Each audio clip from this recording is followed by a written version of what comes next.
Why I can't hear anybody. Well, they don't turn it on. Okay. Okay. I can hear you, Mary. Oh, you can hear me. I'll be careful. Hey, How about Ryan. me? Hi, can you guys hear me? Got you. Yeah. Can hear you. So you're at home, Ryan? Yeah, the family's sick and I think I'm getting it too, so I figured it would be better if I steered clear of everybody tonight. Me too. That's exactly why I'm at home. Mhm. Yeah. Yeah, something's going around at the high school, I think. I was with a whole bunch of kids. If you're joining via Zoom, can you please mute your microphones? Yes, ma'am. All right. Welcome to our March City Council meeting. It is March 28th, and we are meeting here in person at the Mill as well as on Zoom. Welcome, everyone. We will call this meeting to order and start our meeting with the Pledge of Allegiance. I pledge allegiance to the flag of the United States of America and to the republic for which it stands, one nation, under God, indivisible, with liberty and justice for all.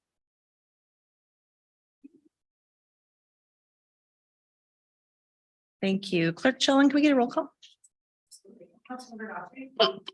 Present. Councilmember Peter Shagan, Present. Councilmember Donahue, Present. Councilmember Dickinson, Present. Councilmember Jorstad, present. Councilmember Ewing, Present. Councilmember Tagent. Present. Thank you. We have an agenda before us. I would look for an approval of the agenda. Move to approve the agenda. Second. We have a motion and a second. Is there discussion? All those in favor of approval, say aye. Aye. Aye. Any opposed? Thank you. Looks like we do not have guest business this evening, so we will move to number 6, citizens' comments. I have 2 green sheets here. If there's anyone here in the audience that would like to provide citizens' comments at this time, there's some green sheets in the back of the room. If you could fill those out and hand those to our clerk, that would be great. Then we'll know that you're here to speak. Maybe we'll start with Zoom. Is there anyone online that would like to speak? So if you are attending virtually on Zoom, if you can raise your virtual hand, so I know that you would like to speak, I can bring you into the meeting.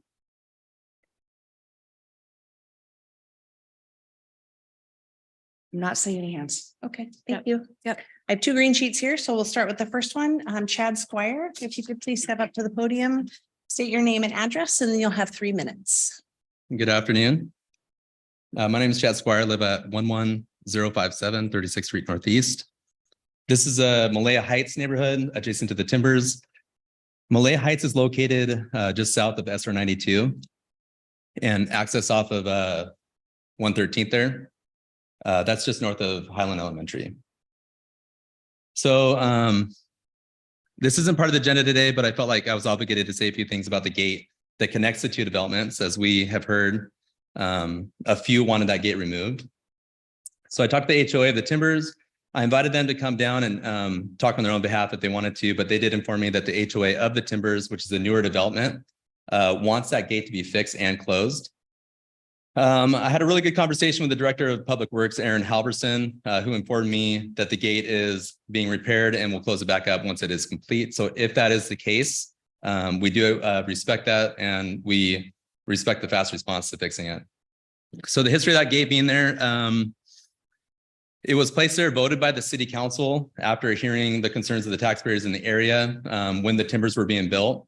And as a firefighter in Lake Stevens, I did check the gate about 6 months prior to the installation of the gate.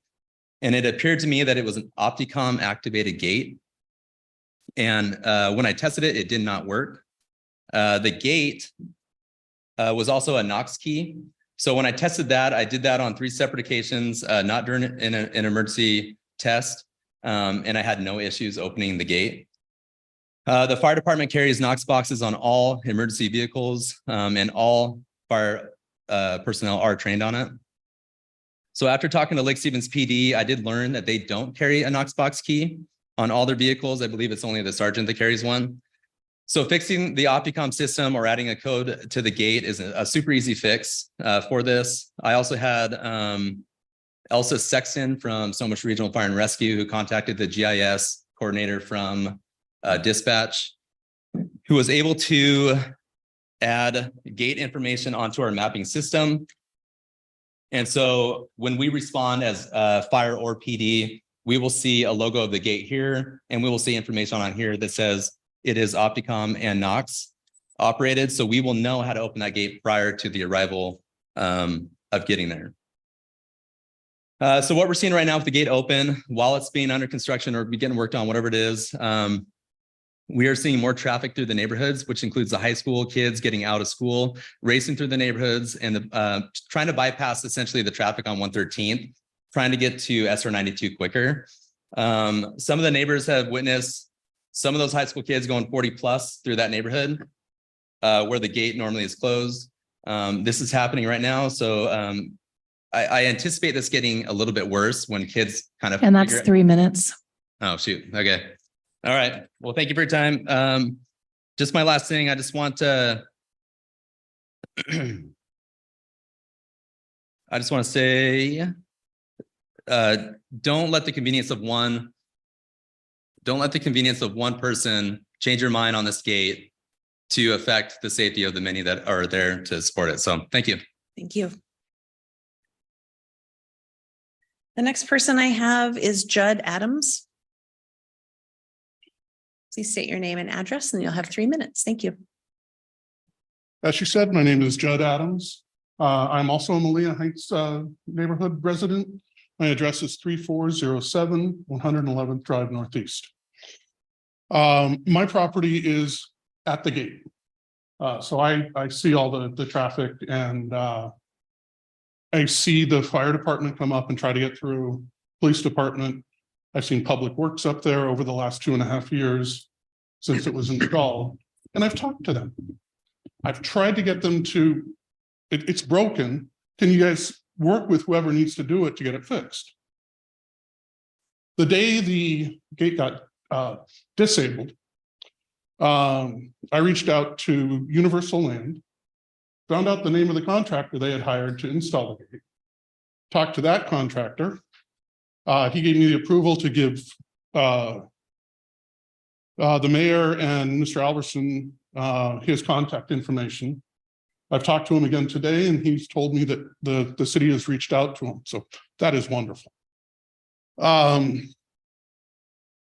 hope that it gets resolved quickly. And as Chad said, the discomfort of one shouldn't lead to the discomfort of all.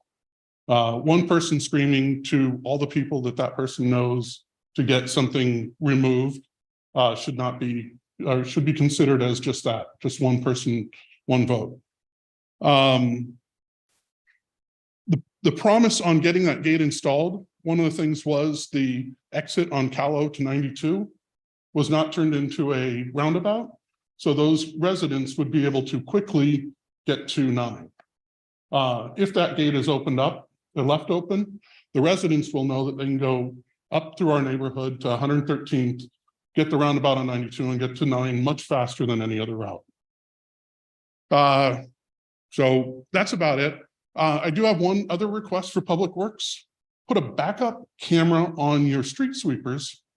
My part of the neighborhood, you guys don't sweep because they're not allowed to back up. Because something in Bellevue a couple years back, where a street sweeper backed over somebody. So a couple $100, buy the backup camera, let them sweep my part. Thank you very much. Thank you so much. Do we have any additional green sheets?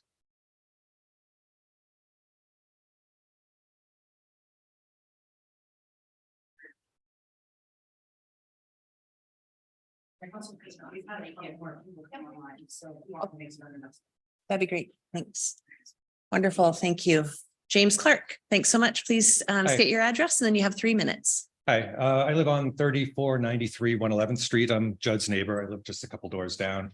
And I'd like to echo that sentiment about, more traffic and simply that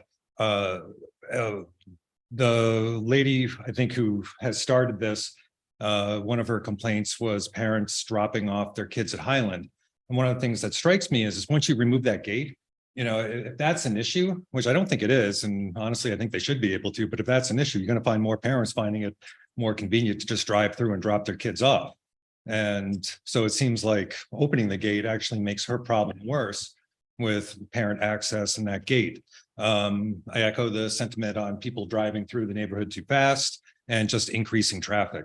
So, you know, I was one of the people here in whatever it was 2017 when, you know, as a condition for Norse to go through, we agreed to have a gate. So it seems to me that at this point, you know, a few years later, you know, the gate should be there. I mean, it seems like a promise was made, and at least, you know, count me as one resident who would like it to be followed and, you know, obeyed. So I won't use my 3 minutes, but I do thank you for your time, and, you know, I hope the gate, you know, is closed soon. Thank you. Thank you so much. Looks like we got a few more people join online. Do we want to check and see if anyone has public comment? Yeah, for those of you that are attending on Zoom, if you can raise your digital hand, if you want to speak, this is the opportunity for citizen comments. Hey, President, that was a little out of protocol. I'm not clear as to how the gate was damaged. The referencing, because I know the gate they're referencing, because I've been in their neighborhood. Okay. Okay. So that made somebody just leave it open? So That'd be great. Thank you. Hello, my name is Kim Klinkers. I'm the city engineer in Public Works, and I work with Director Halverson. So I was in the city and the Lake Stevens School District meet quarterly to discuss various issues that impact both of us and the city, and that the Highland Gate has been a topic that's been brought up by the school district for various reasons. In addition, we've received several public requests through Public Works asking about if the gate could be open. I think people have various requests about why they might want it open or might want it closed, as we've seen today. So to get back to the original question, I think a week or two ago, the city staff met with Lake Stevens School District. It was brought up again. I think it prompted the question to who is responsible to maintain that gate. And it wasn't clear in the documents that we reviewed that it was the responsibility of the HOA. So the Public Works Director decided it was in the city's best interest to open the gate, since PD and the fire department had tried it again recently and confirmed that it was not operational as it was intended to be. We've reached out to our attorney as well, and feel free to add any comments that if I'm misrepresenting this, but the operations and maintenance group of Public Works has reached out to the gate manufacturer. I think I got an update today that they got some suggestions, and for our crew to go out tomorrow and start troubleshooting it to see if they can get it operational. If not, the gate manufacturer is going to work with the city, and we just want to abide by the correct procurement policies about services. So we're trying to be mindful of that. But I think it is the city's intention right now, based on the information we have, that we are trying to make the gate operational. So it could be closed, but still function for emergency and PD access as it was intended. And then we can continue the conversation. It's my understanding that the gate was put in as a condition of the public hearing with the new development that went in adjacent to the older development that was there. And I think that it can't, from my understanding, it can't be removed without council action. Does that sound correct so far? Right. The gate was a condition of development for, quote, emergency access. And I think that my understanding of the delay since in getting the gate to get repaired, is there some question about who had that responsibility, whether it was the city or the HOA. And I think the last word I heard from Director Halverson was that the city had in fact accepted the gate along with a easement dedication So in that case, it's our baby. So my understanding, it'll be repaired as soon as possible. But it was kind of locked open so that there could be emergency vehicle access during the interim. Thank you for the clarification. Thank you. Is there any online public comment that we are aware of? Okay, great. Thank you so much. We will move on to council business. I think we'll go ahead and start on Zoom this evening, and we'll start with Councilman Donahue. Nothing to report. Thank you. Councilwoman Dickinson.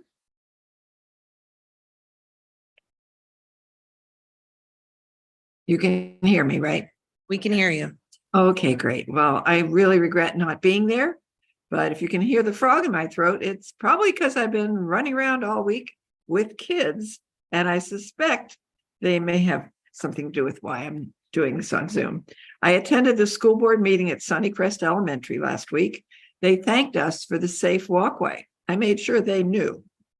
They're really grateful. The students made an amazing presentation. I stuffed Easter eggs with the Kiwanis Club at the Boys and Girls Club with student volunteers on Thursday, and I volunteered at the Friends of the Library book sale, most successful. And the new book sale, next book sale will be at Aquafest. Thank you, Councilmember Daughtry. The organizer for our Pride event in June, Angela Reesley, brought in a bunch of students to help organize the books, and it was great to see her helping kids support our library. And yes, the houses on 99th are down, and Snow Isle is busy preparing the land for the new library. I attended the Youth Advisory Council with council members Daughtry and Ewing last night, and it was uplifting to see the enthusiasm as they become more organized. That's it. Thank you so much. We'll start at the end and start with Councilman Tagent. All I have to report has been working with pickleball tournament for Aquafest. Very nice. Councilman Ewing. Just want to, any rumors that you and John Lovick will be competing against each other? I would love to play against him. All right.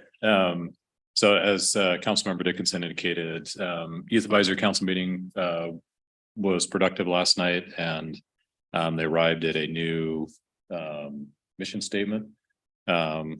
Anyway, just watching their collaborative, enthusiastic zeal is really encouraging for those of us who are getting on a little bit older. That's it. Thank you. Councilman Peter Sagan. Yes, thank you. Hot topic, obviously, before the legislature and about every other place, affordable housing. A week ago today, I spoke at the Snohomish County Planning Committee about affordable housing and expressed the concerns of Lake Stevens as to how we can obtain that. And then also this last Thursday, attended Lake Stevens Sewer District Board meeting. So thank you. Thank you. Councilman Daughtry. As has been mentioned, I went to the Youth Advisory Council last night, and it's good to see that they're moving forward again, or still. I will say that when you're in this room with a bunch of teenagers, it gets really loud. But they were able to accomplish, and one of them sitting right there laughing about it. Anyway, it was really good to see them come up with their mission statement. It's a good one. I'm pretty proud of them.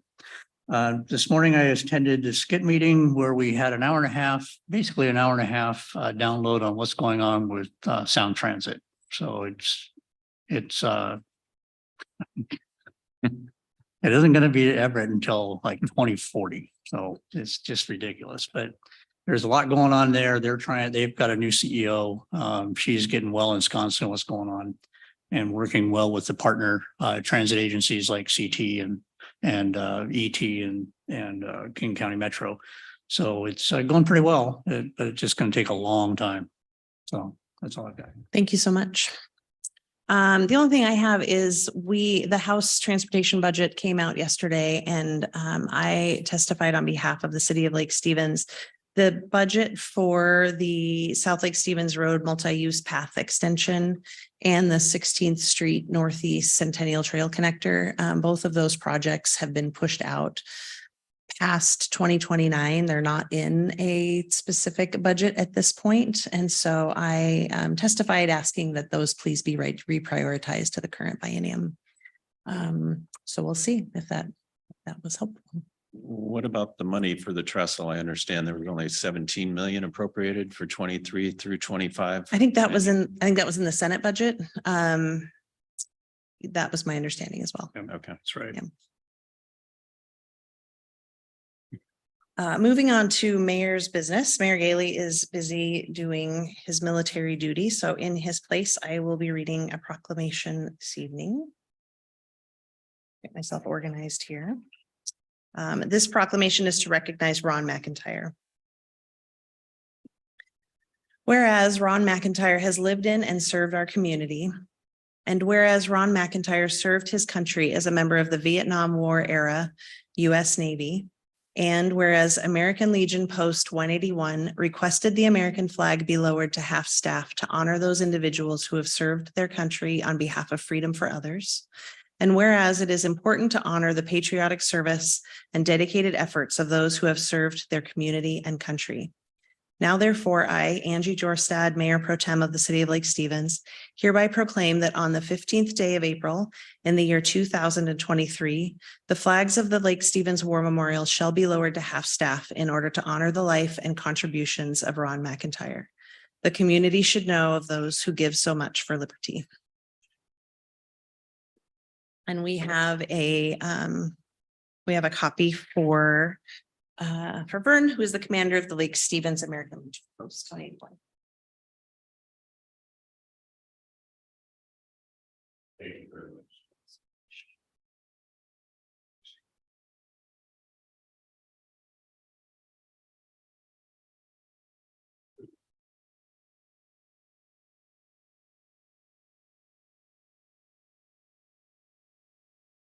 All right, moving on to agenda item number 9, City Department Report.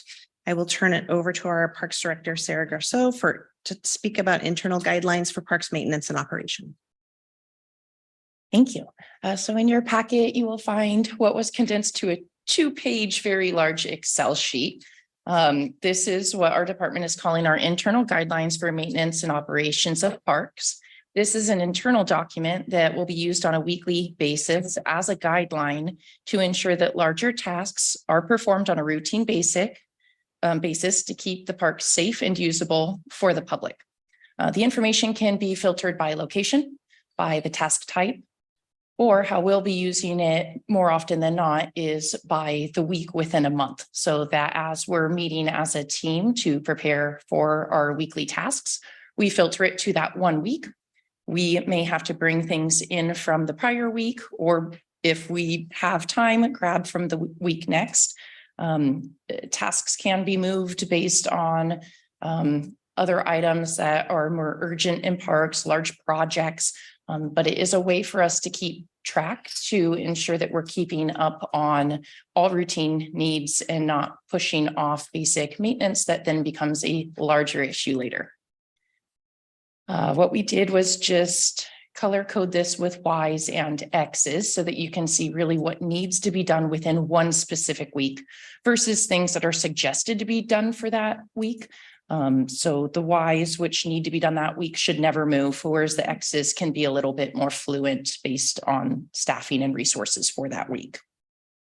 I'm happy to share my screen if anybody wants to see the live Excel sheet, but it really is the same as you have on your paper, other than you can't filter it. After this, in the next quarter, so I believe it's by June 30th is the date, we will be working and presenting our maintenance standards for the department. That'll be a written document that has qualifiable and quantifiable data that can be shared with the public, posted on the website into something that will form how we are managing our parks into what standards. Time for questions? Yes, thank you. I guess this is great. I mean, gosh sakes, talk about the detail. But I guess, how do you feel the performance in achieving all this is it happening on task or on schedule or? We have never put this down on paper before. in sitting down with staff and saying what needs to happen in what time frame, this is the schedule ideally we should be keeping parks to. Until we start tracking it moving forward, I don't have that, as I have not allocated how many staff hours it'll take for each of these tasks. I know in the summer, staff has stated they really have little time for anything other than mowing, cleaning, keeping up on parks. Of course, anything we can do to keep vandalism down also saves time, but then trying to squeeze in special events and special projects, we really feel that time crunch. Now with that, we do have our 6 full-time staff and are aiming to bring on the 4 seasonals this year, which are more seasonals than we had last year. So we're hoping it's achievable, and it's something we will keep track of to continually see if we can meet these standards, or if standards need to change, or if there's a staffing or more technology even that can be infused in order to reduce time. Okay, great. It's nice to see a metrics that you can evaluate and compare to. So I appreciate that. Thank you. How are we working on with those? We seem to always have a problem getting seasons. When do those start? Great question. We are aiming to ramp up for seasonals as early as next month. Right. We have chosen 1 candidate already that can be onboarded as soon as we're ready. And we did have 3 additional applications come in. We interviewed 3 in the first round and it selected 1. This next round, we have 3 more applicants. So the good news is we're getting applicants. Great. President, Councilor Rodriguez would like to see the spreadsheet on the screen. Can Sarah show that? Of course. Okay. Can you show that?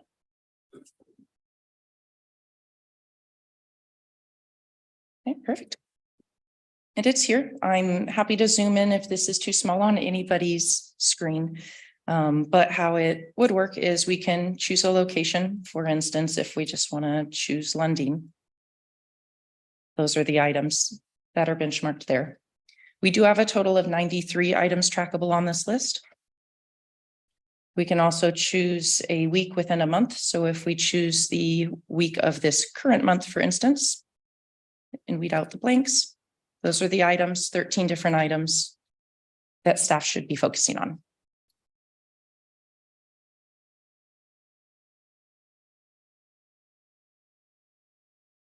Would you like to see any other filters or have any other questions?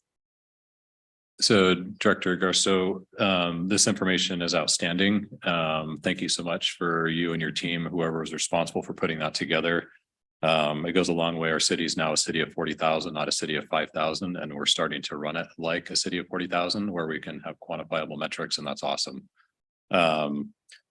Is there a way that some of this maintenance information can be available to the public so that if they have questions about general maintenance of the parks or the city's responsibility, is there a plan to have that go forward to the public? So my intent is with our written standards and policies that'll be coming out next quarter, that would be the public facing one. If council requests, we can share this online. There's nothing sensitive on it.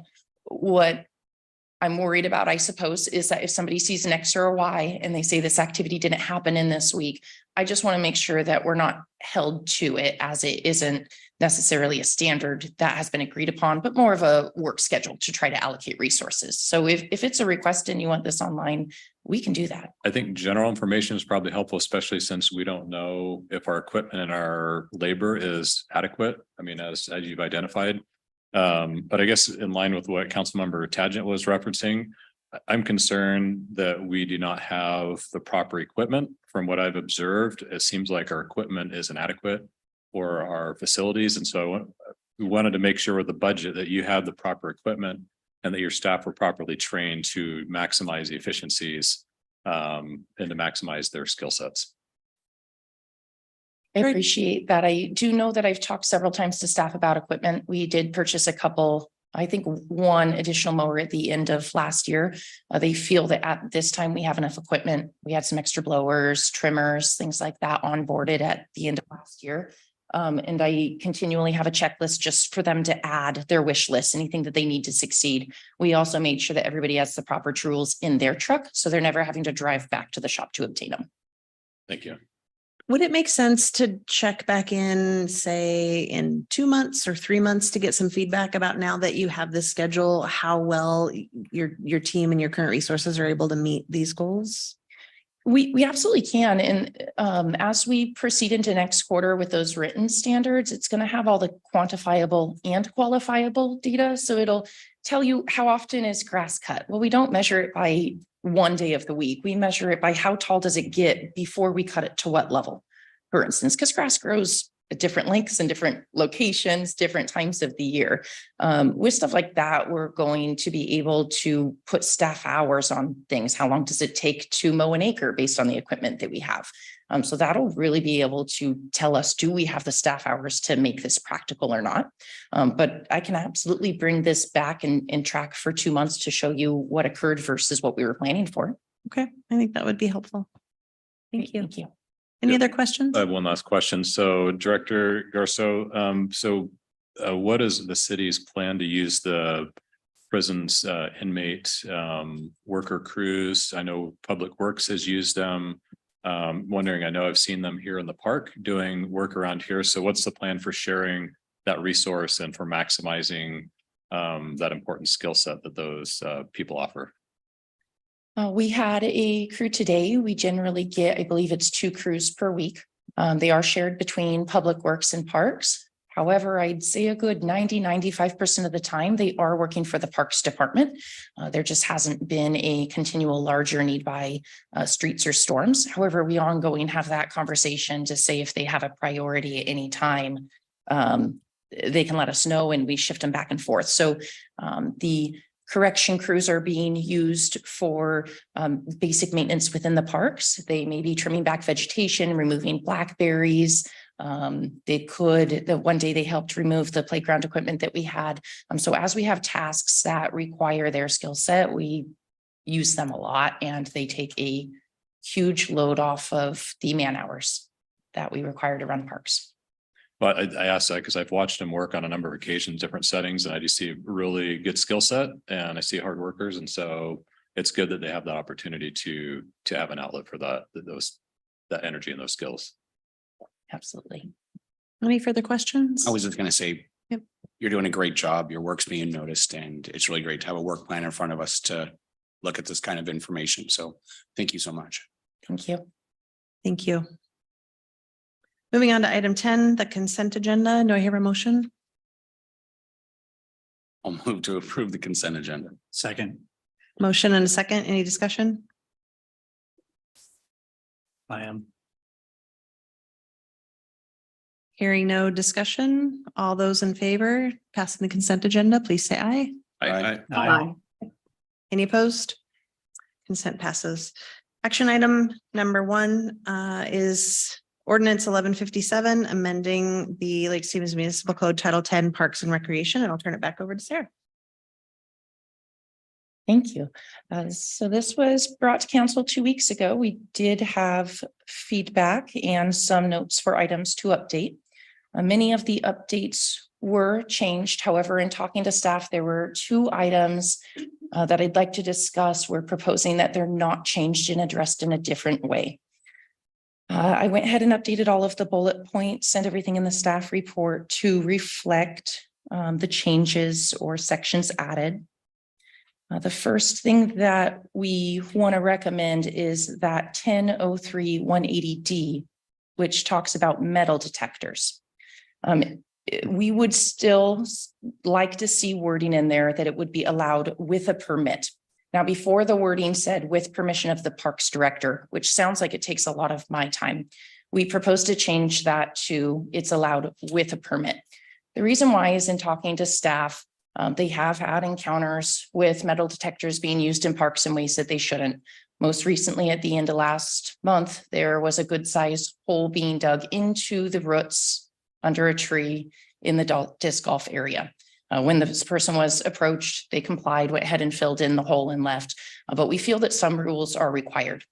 Additionally, as we started talking to some other agencies, specifically the Department of Archaeology and Historic Preservation, They noted that some of our locations, such as North Cove Park, is a registered historical site, and any artifacts found here are property of the city, should be inventoried and reported over to them. I know in talking to the city administrator, he also mentioned somebody who had two individuals, a father and a son, who dove in the lake and actually found one of the artifacts and brought it to us. And so we want to make sure that we're always protecting the items that need to be.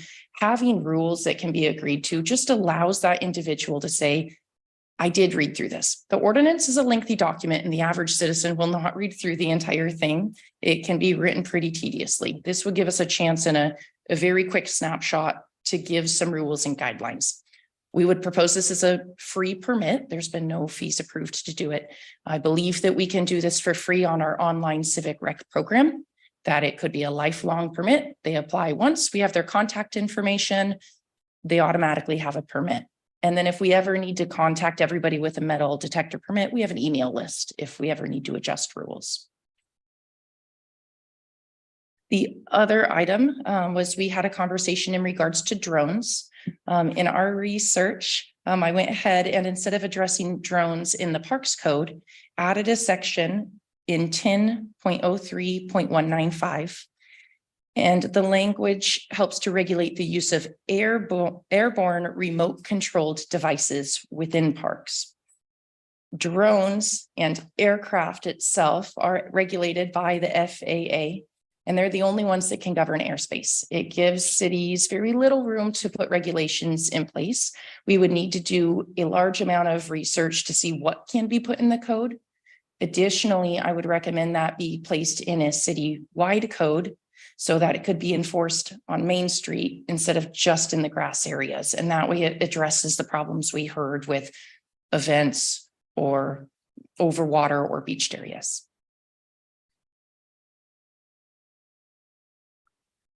You have any questions from council? Yeah, I've got two. Actually, they're the same question. Okay, so we're gonna have a permit for a lifelong permit for doing metal detecting, and you're going to have them read the rules for being able to metal detect and things like North Cove Park, et cetera, et cetera. That's going to be a part of the permitting process. Do we have that permit yet? Is it written, ready to go? We have not created it as we wanted to make sure that is the direction that you guys would agree to as a council. If so, I can turn that over in a week and have it at the next meeting for a proposal. Then the same thing with radio remote control aircraft and devices. Do we have a permit ready for that? The permit I was referring to within that would be delivered through the special event process. However, if you wish to see aircraft remote items used outside of special events and allowed here on a daily basis, we could also work on that language, or we could add the word designated areas, and we can designate open areas similar to we do with other sports. So there would be zero staff time related to giving the permit for metal detecting, zero time. Very minimal. Well, how much is minimal? Minimal would be we have to create the policy, get it on the website. And from there, if we ever have an update, it would just need to be updated and pushed out. So then we should charge for the permit. That's how it works. It would be free, yes. Well, I'm not saying it should be free. We should charge for everything else, staff's time for that. So I'd say we would have to come up with some kind of fee. I'm not for it, but we do it for everything else. And so if we're going to be consistent, we should charge if it's 15 minutes of staff time, then 15 minutes.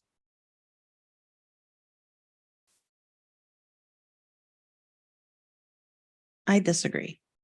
I'm not for having it at all. Yeah. But if we're going to involve staff time like we've done everything else, we charge for it. Think that, I guess the difference, and maybe I'm wrong, is that this is a one-time lifetime permit. So there aren't recurring costs. There's the time to get it online and available. And then there isn't recurring work by city staff is what I'm hearing. And so I would make the case that that would be an exception and would warrant not having a fee.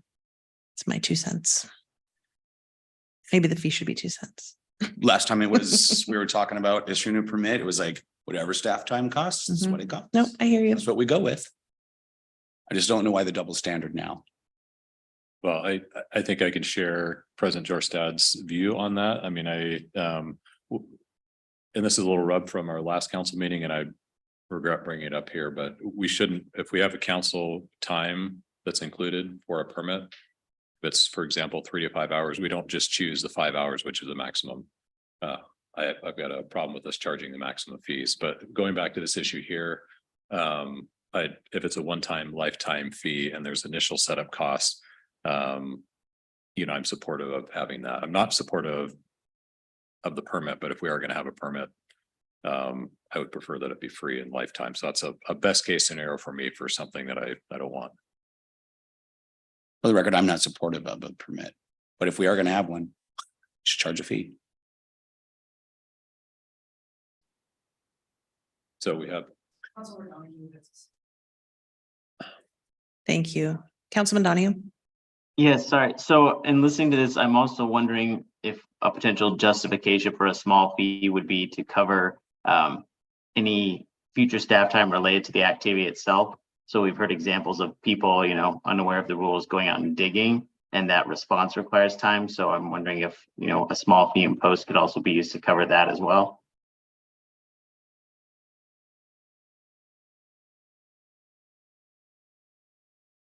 One thing I will say is with fees, of course, we have a fee ordinance where that would need to be approved. And so that is something we can always come back to if you're undecided now or need more time to think about a fee.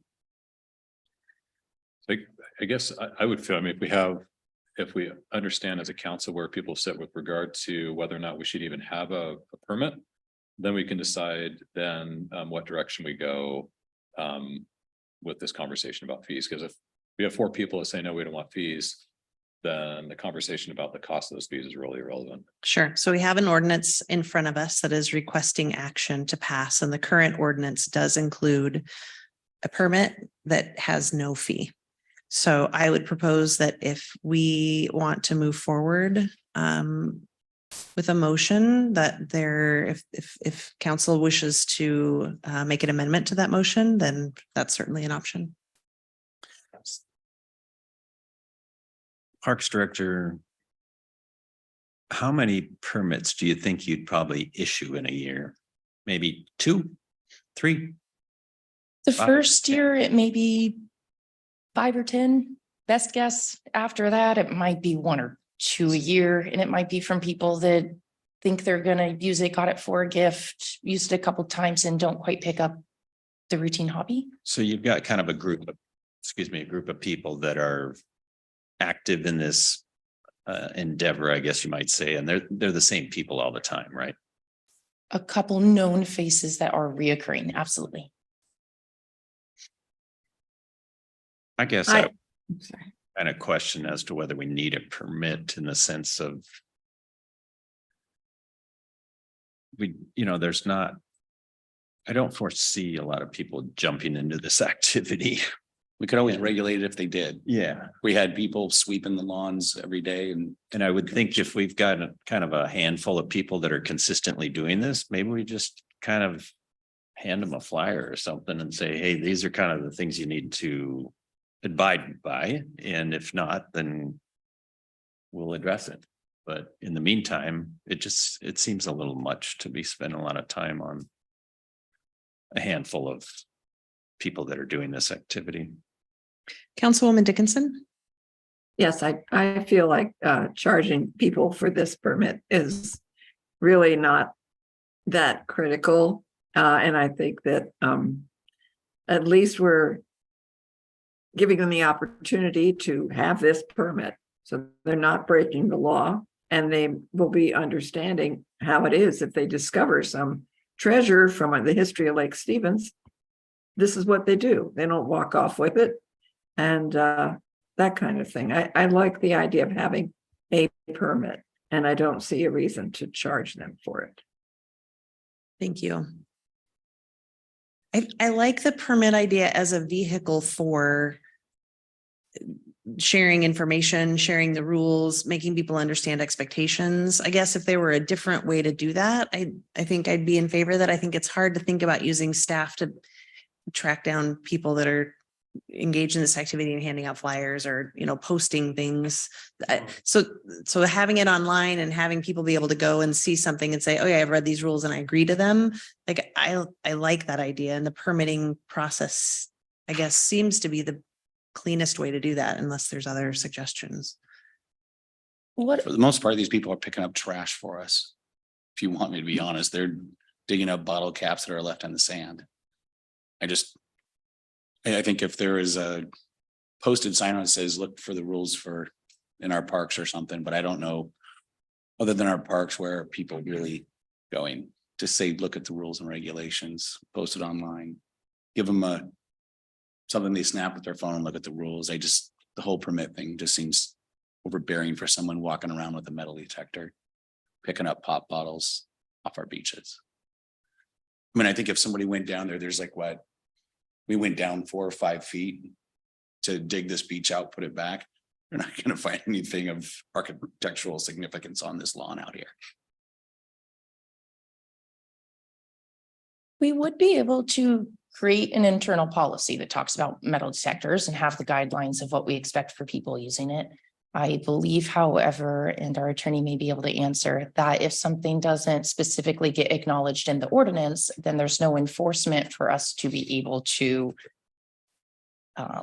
say certain things. So I think that if somebody took an artifact, for instance, that would be the state department that would come after them. We wouldn't have any grounds here at the city if we saw it happen. We do have rules about disturbing the ground. We did find that specific sentence did not include digging. So we did add that between last time and this. So we do have enough that if people are digging, we can enforce that rule.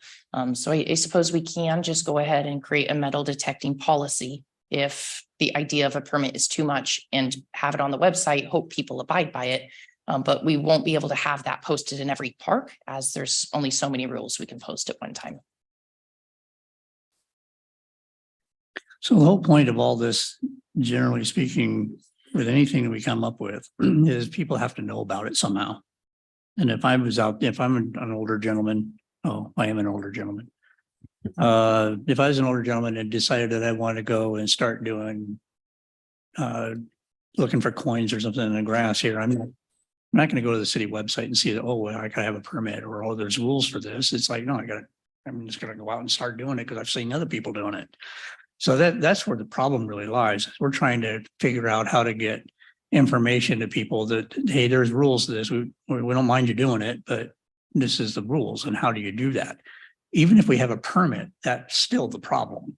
I mean, people aren't going onto our website underneath this Title 10 and seeing this little thing here. Oh, you need a permit.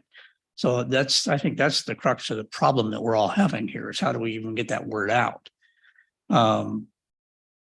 And so I can see that, like you said, I can see having the permit to help get that word out or get the rules out. But how do you get them to understand that there's a permit required? Well, that's on a sign in the park. And like you said, how are we going to have you have huge signs in our park say you can't do this, you can't throw frisbees, you can't do this, I don't understand how we're going to make and accomplish that. And in reality, what's going to happen is you are going to have staff time. Well, there's a guy over there doing metal detecting down here on the beach, and one of our guys is going to go down and say, hey, do you know what the rules are to do this? Just talk to them. I think that's the easiest method to do it. You're talking about enforcement though, and without a permit, how are you going to do enforcement? Well, if they don't know there's a permit and they're down there doing it, you're enforcing it by word of mouth anyway. So the dichotomy there is just, I don't understand how we're going to fix that. It's one of the reasons that when I brought this up a couple of weeks ago, I said, why do we even have this? If we're having a problem, we're seeing that there's a problem and they're talking to them about it, like they did down there in the Frisbee Park. So that's why I don't see the reason for having a permit or having a rule or anything. If we know there's a problem, you go talk to them. I wonder if we considered passing the ordinance with an amendment to not require permits, and we explored other public awareness campaigns, public information, ways to kind of share that information, and then revisited this at the end of the summer to see, was it a big problem? Were there issues? Did we get the word out? Did people change their behavior or not? And then we could revisit it after. I'm assuming this is mostly a fair weather activity. I don't know if it happens more in the summer, but in 6 months, revisit whether or not it still feels like a permit is necessary or something different is necessary than what we have. So I guess if we're data driven, if, you know, like we had with the STR ordinance and we had very limited data with which to work, it's helpful to have quantifiable metrics saying in June, we had 2 incidents of someone doing X behavior and these parks. In July, we had however many, whatever that is, so we can track that and see, wow, we thought there was going to be 4 or 5 people. We now have 50 people that are digging and metal detectors like the new Rage. You know, that we can address that. But I don't, getting out in front of something seems to be the new thing in our city, and I don't know that that's necessary in this case. Sure, and it'll be a test. So right now we don't allow metal detecting at all. So by opening it, we'll be able to see if there is an influx or not, and I'm happy to report back. Okay, so we done with that part? Anybody else have anything on that? Okay, so I want to go back to the drones. I mean, I'm serious about this. This is a problem. So you said that there's FAA rules, which I understand, and that those FAA rules they revolve around a certain weight and power of the drone. But that doesn't take into consideration the drone that I have, for instance, because it's underneath those thresholds. I don't need a license to fly it. And I can do anything I want with it. The problem with those are the ones that are hurting people, because the guys that are flying the FAA with the FAA license, they understand what they can do and what they can't do, and they're following those rules. And I mean, they can't even be out without a vest on that say that they're FAA licensed. So how do we take care of the little guys like me coming down here anytime I want to and flying my drone? Wouldn't that be covered under the 10.03.195 update for radio? Is it a radio remote control aircraft and device? Well, it is, but we're back underneath the same question that we have for the metal detecting. Who's going to know this? A little tiny paragraph in Title 10. Oh, so you're saying that since they're not required without a permit, nobody's going to know that they're not required. Exactly. Okay, thank you.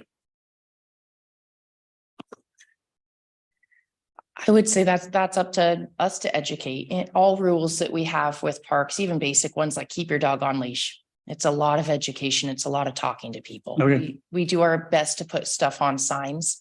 In the end, the ordinance are a really heavy read. So we'll have general signs that are really easy, summarized out here posted, and then online we'll have an expansive list that's easier to read than the ordinance that kind of converts this into the modern English. But having it is then what allows us to address it when it's a problem.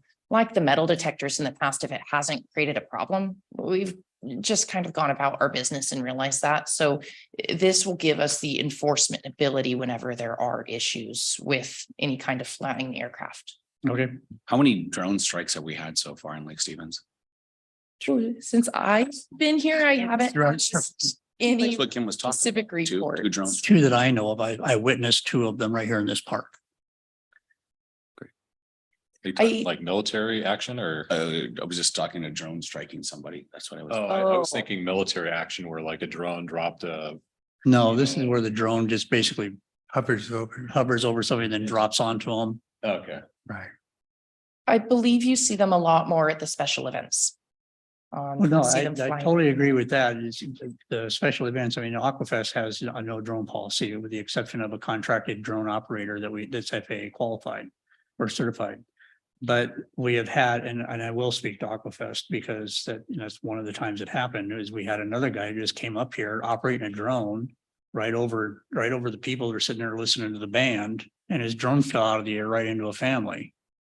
And it's like, he's not even supposed to be here, and he's not qualified, and his drone met the FAA rules. So he wasn't licensed, he wasn't anything.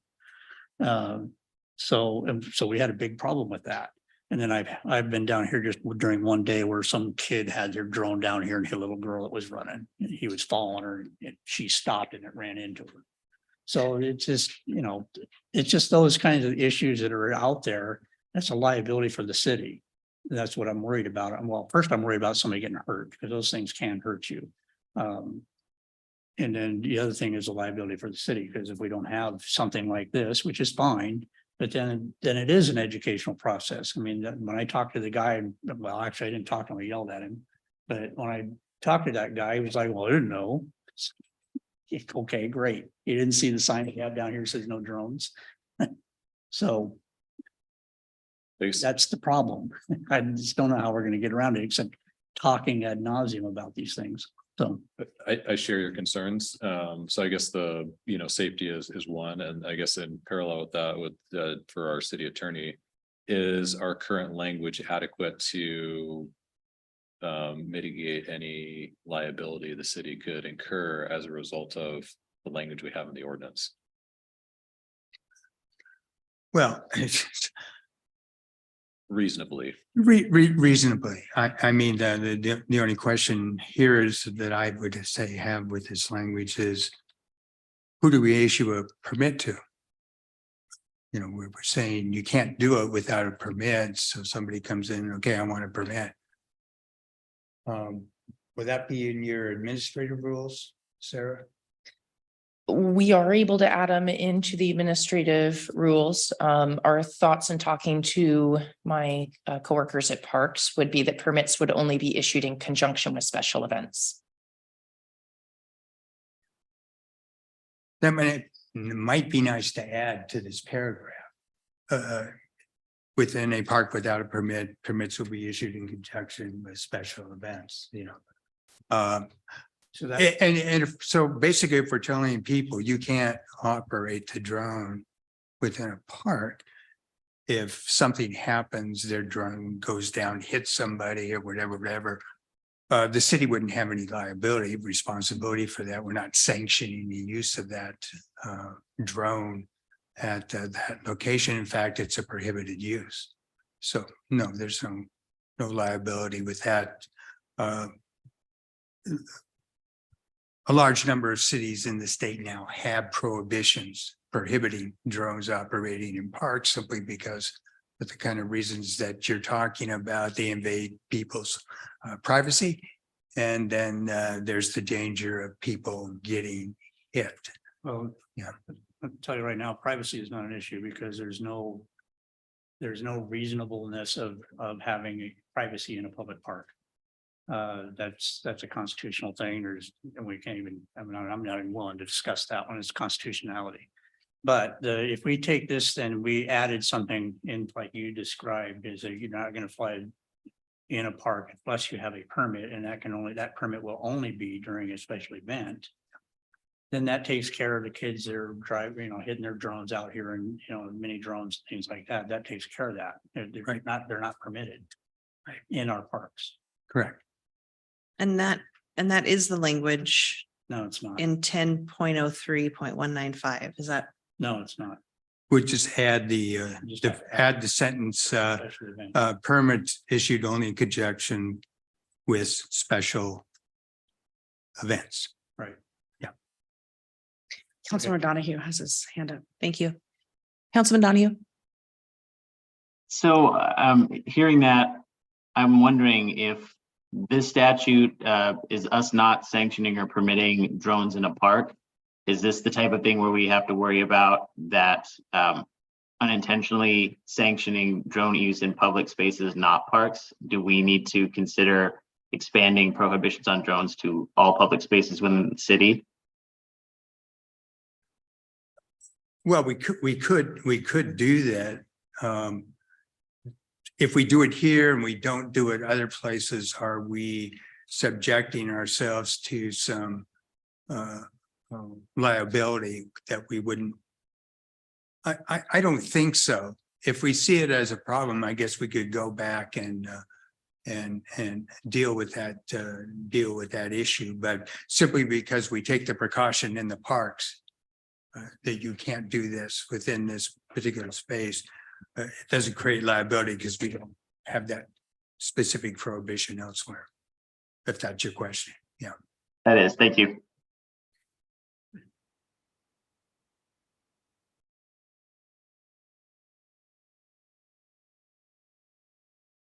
Any further discussion on the topic of drones or flying remote control aircraft? I do, devices. and maybe I missed it in all the documents. As far as the permit, do we have a permit established for that? And what's the process and fee schedule for that? There are no approved fees specifically for approving remote devices such as these. The permit process would be the already created special event process. And so there is a section for them to fill out all of their activities, everything that's being requested. We have check boxes to try to guide all of the different options like fireworks, for instance. I can review it to see if it's necessary to add an additional check mark for remote controlled objects such as drones. Otherwise, anybody who's applying could add it to the other section. And when they request it, then it would be approved with the permit. Yeah, I think I mentioned it previously when we discussed this. I love the idea of using this park and for regattas or whatever to have drone access to provide live footage of that to a space like this upstairs. We got a bunch of TVs. You could have a big screen TV somewhere, like we have a movie in the park or whatever to watch it for all those that aren't able to watch it along the access there. But drone footage provides outstanding, you watch other professional races or similar races with that type of footage, and it's an excellent experience for those that can't be there for, to watch it. So I just don't want to limit or dissuade people just by an onerous process that we're, bogging down with unnecessary permits and fees.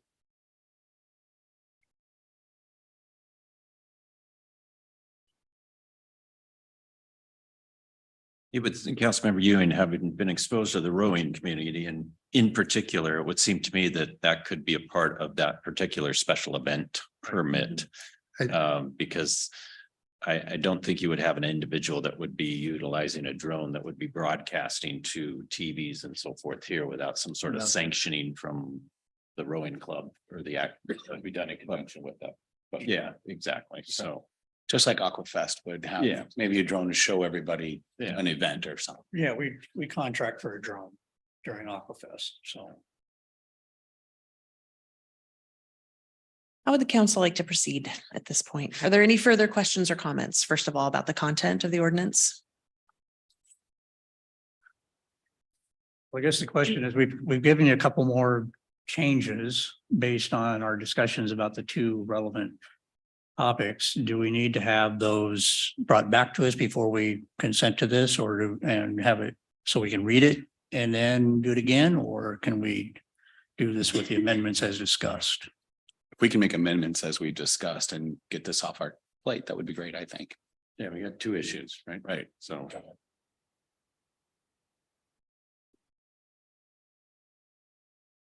So the motion would be to approve the ordinance with the a deletion of subsection D in 10.03.180 and in section 10.03.195 with respect to remote controlled aircraft, add the additional sentence permits issued only in conjunction with special events. So moved. Second. We have a motion and a second. Any further discussion? All those in favor of the motion, please say aye. Aye. Any opposed? Thank you. Motion passes. Thank you, Greg. Moving on to discussion items. Our first discussion item is amendments to council rules of procedure, and I'll turn it over to Clerk Chillen. Good evening, council. All right, I'm going to share my screen here and show these revisions as I'm going through them. I'll try to do this relatively quickly. So at the February retreat, we talked about, the council and staff talked about revisions that needed to be made to the procedures. So I'm here tonight to show you those revisions, review them, see if you are in agreement, if you want to add anything or delete anything, and then we can bring this back for action. So looking at section 2.2, and again, this is all in your packet, but I'll just highlight these here. The previous language was that the regular council meeting times would be from 7 p.m. to 9 p.m. That's been changed to 6 p.m. and 8 p.m. with a motion required if you're going to go past 8 o'clock. So again, times before were 7 to 9, changing it from 6 to 8. I'll go ahead and just keep going through and then I can take questions or at the end or now. Okay, sorry about that. It's loading up here.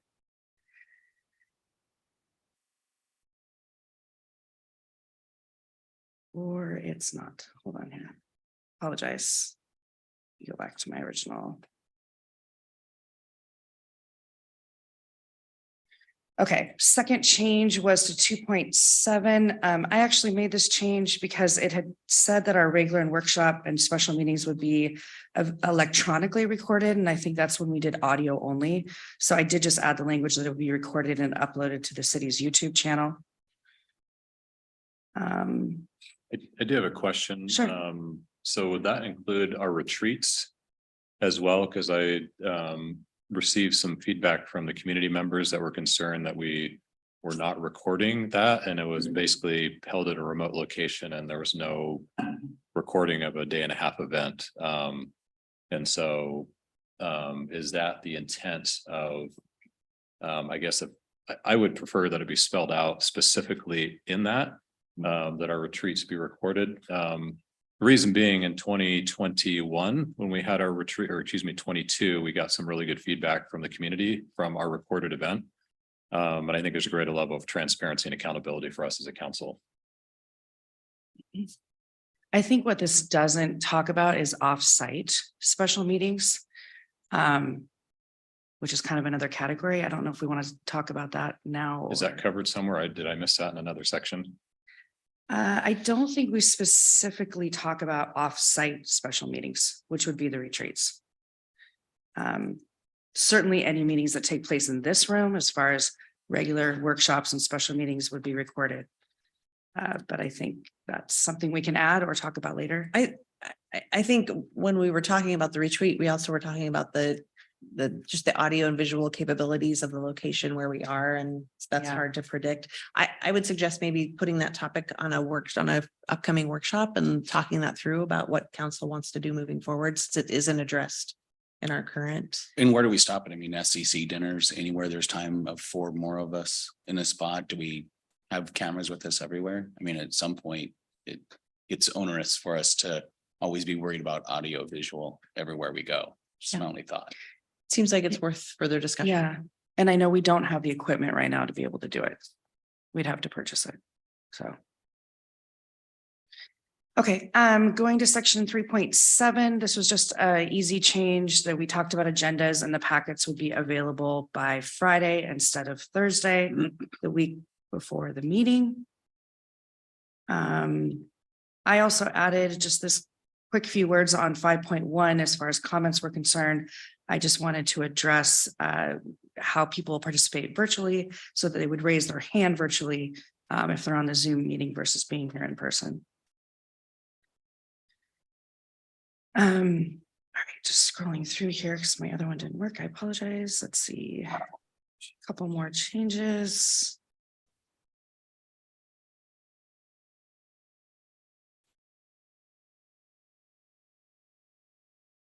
Okay, so section 17 was the city administrator evaluation annual process. Earlier tonight on your consent agenda, you passed ordinance 1161 that took out this language from the procedures and placed it into the code. So we would remove that language. I do have a question. Sure. I've only been on the council as my 4th year. I have yet to be involved in a evaluation process for the city administrator. And I'm wondering when the last time we had an evaluation of the city administrator and which council members were part of that process. I think that's probably a good question for the mayor when he's here, since he takes care of that. So I guess if we could have that as a Sure. follow-up item, that would be helpful. I just Sure. for my information, and maybe others might have the same question. Sure, I'll get a message to him to get that answered.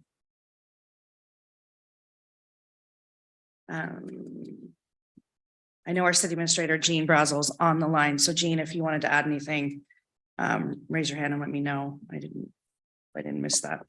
I'm happy to comment. The mayor did my eval last year. I believe it was in December, at the end of the year when it's due. And I don't believe a city council member was involved, but maybe he sought feedback that I didn't know of. Yeah, just with our verbiage, it says council members will be given the opportunity to provide their observations, comments, and recommendations. And if we're not aware that a process has taken place, it's difficult to provide feedback. So, maybe being given notice of that. So there could be an opportunity to provide would be helpful. Okay. I'll pass that on. This was old language that you're looking at. Again, I report to the city admin or the mayor directly. So I'm not sure what his process is to receive feedback, but it's definitely warranted because I would love to know your opinion. Thank you. I have a question for two of our senior council members. Has that process been used with previous mayors? Not That really. you're aware of? Nope, it's never been done. Not that I'm aware of. I guess we get update our language then. If we're not going to use it. There you are. It's now in the code. Yeah, we're actually striking that language. So. Okay, moving on to section 18, there's just a couple more here. The council president and vice president selection process. We didn't have a spelled out process before. At the retreat, we looked at the city of Issaquah's process, and I believe you all kind of had noted that you liked that process. So this is the language from their guidelines, which I think is good, just more formally spells out about calling for nominations. When there's no further, we close them. Then the nominees are then voted on in order the nominations were received. The process continues until a nominee receives a majority vote. And the first nominee receiving a majority vote is declared the new council president or the new council vice president. So I wasn't at the retreat. Yeah. So I've never understood why. For example, when we elect a new council member Donahue, like why, the mayor, any mayor would be involved in that process. I mean, it's a council process. I mean, the council president, so we had a vacancy, it'd be up to President Jorstad to facilitate that. I don't understand why she's perfectly capable of facilitating. If she can do a council screening process for a new council member, there's no reason she couldn't facilitate that for a new council president. So, I mean, if I was changing this or modifying it, would be the outgoing president would accept nominations. I don't know that I want a mayor deciding the process and working the process when we have a perfectly capable president that's been voted on by our candidates to do that. So that's, other than that, the process there itself. And the other change, I think it should be a roll call vote instead of doing, by voice or by hands. It should just be a roll call vote. Because any vote that we do as a council that is, maybe uncertain, it's a roll call vote. It's not a show of hands or a voice. It's a roll call vote. So those are the two changes. But again, I wasn't there. I was the only one that wasn't there, I believe. So I'm kind of the odd person out. I can say we didn't specifically talk about that you're just bringing up about the mayor calling for the nominations. My thought process is that he's chairing the meeting and he's also not part of the voting for that. And so therefore that may be why the mayor is the one to conduct that, but I'm not sure. I would suspect that's the case, that it keeps, since the mayor is not going to be nominated or looking to be nominated, and you wouldn't be voting on him, just having that sort of outside person chairing and is the process is the reason for this process. Doesn't he vote if there's a tie though? That is indicated in here. And that's, Yeah. Yeah, but that's just voting. That's not doing anything else. Right. I mean, there are some councils that the mayor is not even involved in the council meeting. The council runs the council meeting, but I'm not proposing we do that. I'm just saying that there are councils where the mayor sits out there. I mean, I think our council presidents, I mean, I've seen 5 now. I mean, I will exclude myself in 4 that I've seen that have done very capable jobs of running meetings.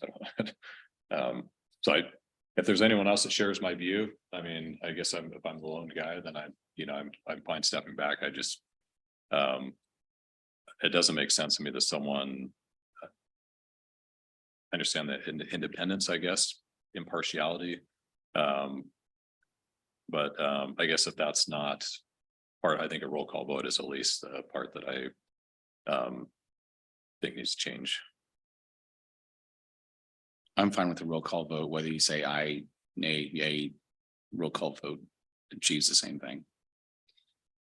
Okay, and we're speaking to the language that it's the voice is taken by voice and our show of hands be replaced with a roll call vote. That's easy. Is there a consensus about the other piece about the mayor? Well, I mean, it does say that the mayor may choose whether or not to break the tie. So it's not saying he has to. I can tell you in past experience that Mayor Spencer said, I'm not going to do this. And you guys figure it out. Yeah. So there is that avenue, I guess. Well, the councils that I've watched over many years have been very functional and collaborative, including this one here. I said, but I'm thinking more forward thinking. We have a new election. We could get new blood and new views on things, and possibly even a new mayor, this coming year. So I don't know, I'm putting my thoughts out there. So Councilmember Donahue, did you have your hand up? I did, but it was, it's already been mentioned regarding that the mayor would step in if there was a tie potentially. Thank you. if we can't figure out as a council how to break a tie, then I think we've got bigger issues. I think that's a good point. Well, I don't have a problem with the mayor running the meeting portion of it.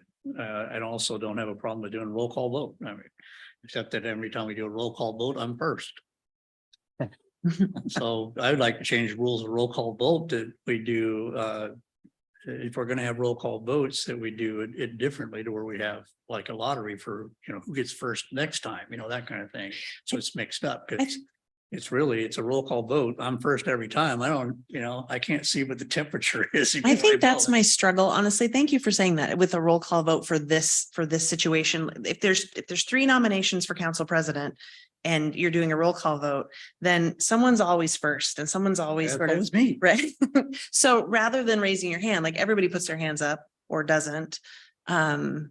I kind of like the idea of everybody voting at once versus having to sort of have one person go at a time and then the next person potentially gauging their decision on what's been said or hasn't been said. So I personally am in favor of the hands up, hands down. So I guess if we go there, I said the challenge is with the person who votes in order the nominations were made. I think that. Well, I mean, maybe it spells it out in here. If you're in line with, if first person up is the person you're not going to vote for, then don't vote.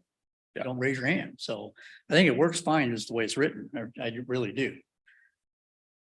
Now we can go on the subject of roll call votes and talk about that, but It works the same. I don't think you should always have to go first. yeah, that's what I'm saying. Well, you were the one that specifically chose position 1 Yeah. 14 years ago. So Yeah, 13 years ago, I knew nothing about what I was doing when I came into this position. So back to No, go ahead.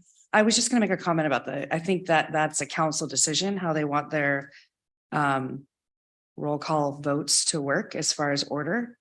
I don't think it's spelled out anywhere. I think it's just when I got here, it went by position number. But the prior city I was at, I had a randomizer every single time. It was a different Right. one.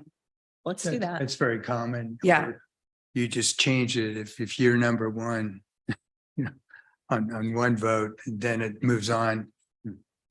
Yeah. Well, I mean, Councilmember Peterson would be number one and you're gonna be at the end on the next and it just kind of moves around. Or you could randomize it. That it's, it's, I don't. Of all the councils I've sat with, I don't think I've ever seen the same person as number one all the time on the. I haven't. on roll call vote. Yeah, I'm sure. Last one all the time. like being the tiebreaker. 12 years in and we might make a change. Exactly. I think we need. So getting back to section 18.2. Well, I don't have a problem with the way it's written right now. I don't have a problem whether we do or raise your hands. I think we're diving in deep here. I withdraw my concerns. How about if you do vote at the same time, but the vote is recorded as to who voted for? I think at least acknowledging, yeah, I mean, whatever. I mean, like we do on the roll call, we say, hey, if there's 5 yeas and 2 nays, then let's acknowledge whatever the minority, or however you want to acknowledge it, just acknowledge. In case there's an audio issue, There should be a documented. just for the record, because I know we had complaints from the citizens about not being able to hear us. Yeah. At least at the end, if you can't hear the votes, you can just say, at least there was, you know, Ewing and Donahue were the 2, you know, nays and the rest were yeas. Yeah. Then that's documented for the record. It will be in the written record, but. Okay, so I'm hearing consensus is to leave what is here. Correct? Yes. Okay, Yes. and then as far as roll call votes in the future, besides the actual roll call at the beginning of the meeting, which I'll stay with position number. I'm happy to randomize it. We can try it and see if that is more preferred. I'm happy with that too. Okay, all right, cool. Sounds good. right. Sounds good to me. I'll do it. Okay, and the change in 18.3 was just to reference that the above procedure would then be repeated for electing the council vice president. And I think there's just one more here. 20. Oh, as far as subcommittee meetings, section 20.3, adding the sentence that the notice of the meeting will be advertised on the city's website calendar. So although the Open Public Meetings Act doesn't generally apply, we will make sure that they're on the website calendar. I think this came up during the STR subcommittee meetings. Is there a way that we can have agendas, at a minimum agendas? To even know if what's being discussed at the meetings is even being as part of the agenda, because that was part of the issue I had. I attended as a citizen. And there was no agenda posted. There was hard to follow. I was being asked questions. People knew who I was. Like, I had no idea what was being discussed or what order things were being done in. And so I think it's fair to the citizens to just be aware generally of what's going on. To even at a minimum have an agenda. For them to have that. Would it be agenda or would it be like the goal of the subcommittee? Because it seems like they're coming up with an agenda. They had agendas for the, There's- I mean, they were very detailed. I mean, they were very well organized. I mean. But the Yeah. purpose of a subcommittee is to discuss one item, correct? Right. So if you have that topic on there, that should suffice, shouldn't it? Yeah, I think so. The purpose of the subcommittee meeting is to discuss X. Rather than having a full-blown agenda for, Yeah, you're only meeting for one reason. yeah. So if you're meeting for, let's say, let's use STR as an example. If you're meeting for the STR and you're interested in what we're talking about, you know, we're going to be talking about STR. There's not really any subsets about that.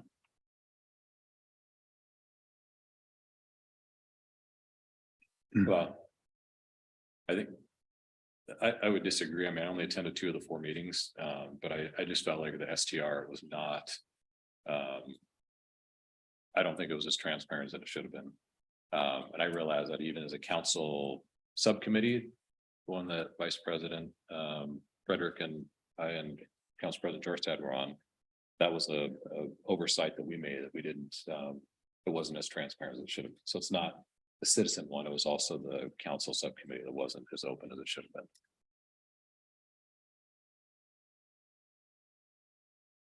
So, Well, I'm so not looking- only a notice of the meeting, but the topic of the meeting should be advertised as well. Is that At a minimum, sufficient? at a At a minimum, yeah, okay.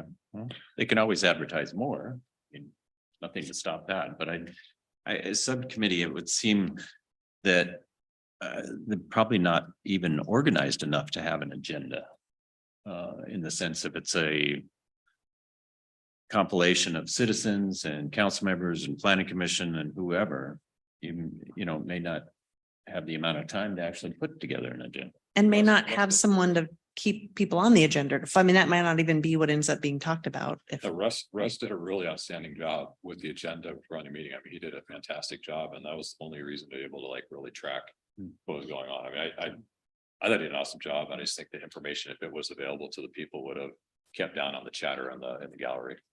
But anyway, at least it is advertised on the website. That's great. And at least the topic, general topic. Hopefully we don't have, and we have maybe one every 2 years. Yeah. Thank So you. just leave it the way Anything further? It's that is it. I'd like to bring this back to the April 11th consent agenda for adoption. Sounds great. Thank you so much. you. Appreciate it. Next discussion item, special event in-kind donation program, Director Garceau.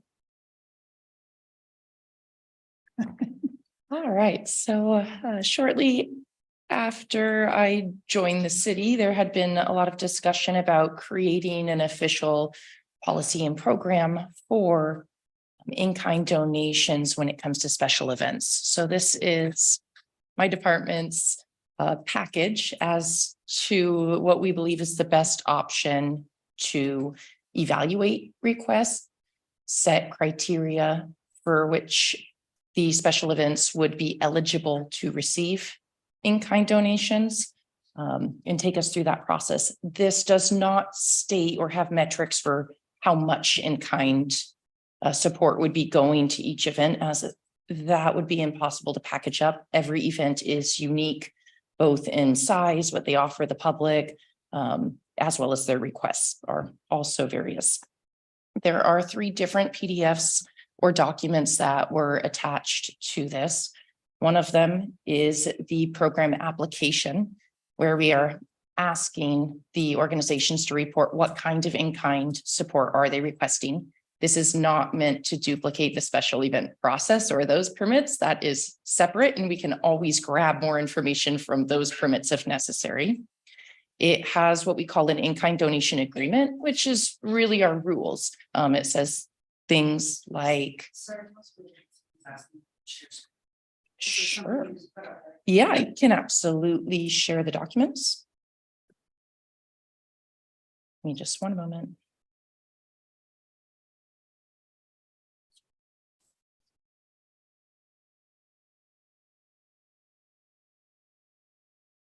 Okay, I think this will allow me to bounce back and forth between all of the different documents.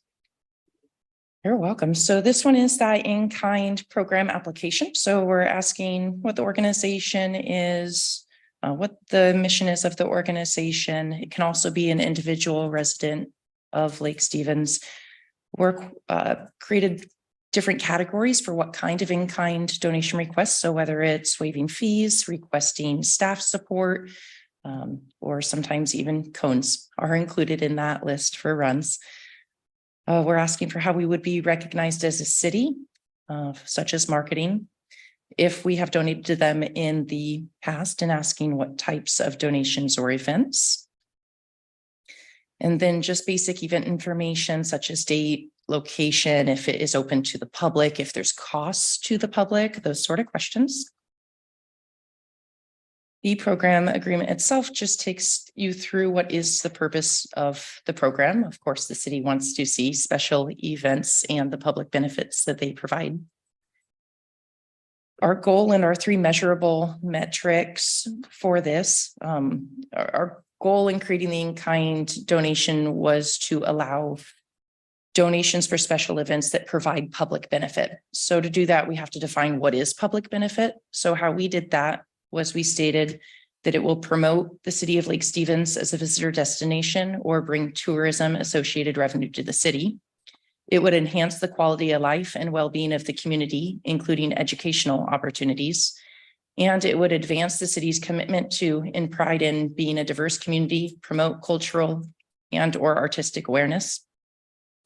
We talk about the kinds of in-kind services that can be granted by the city, and the steps as to what they will need to return to the city to apply, and then some basic rules that we would be outlining for the program here.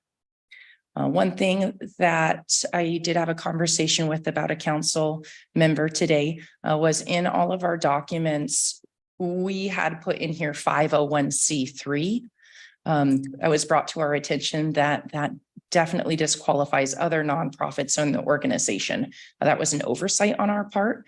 I would recommend that in the language, we update it to say charitable nonprofit organizations, or to define what the metrics are. There's 32 different 501 classifications.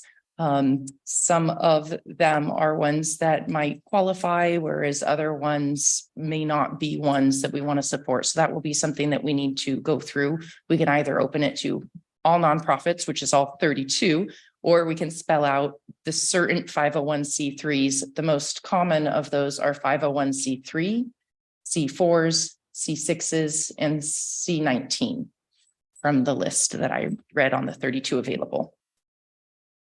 Only one of which is a charitable organization.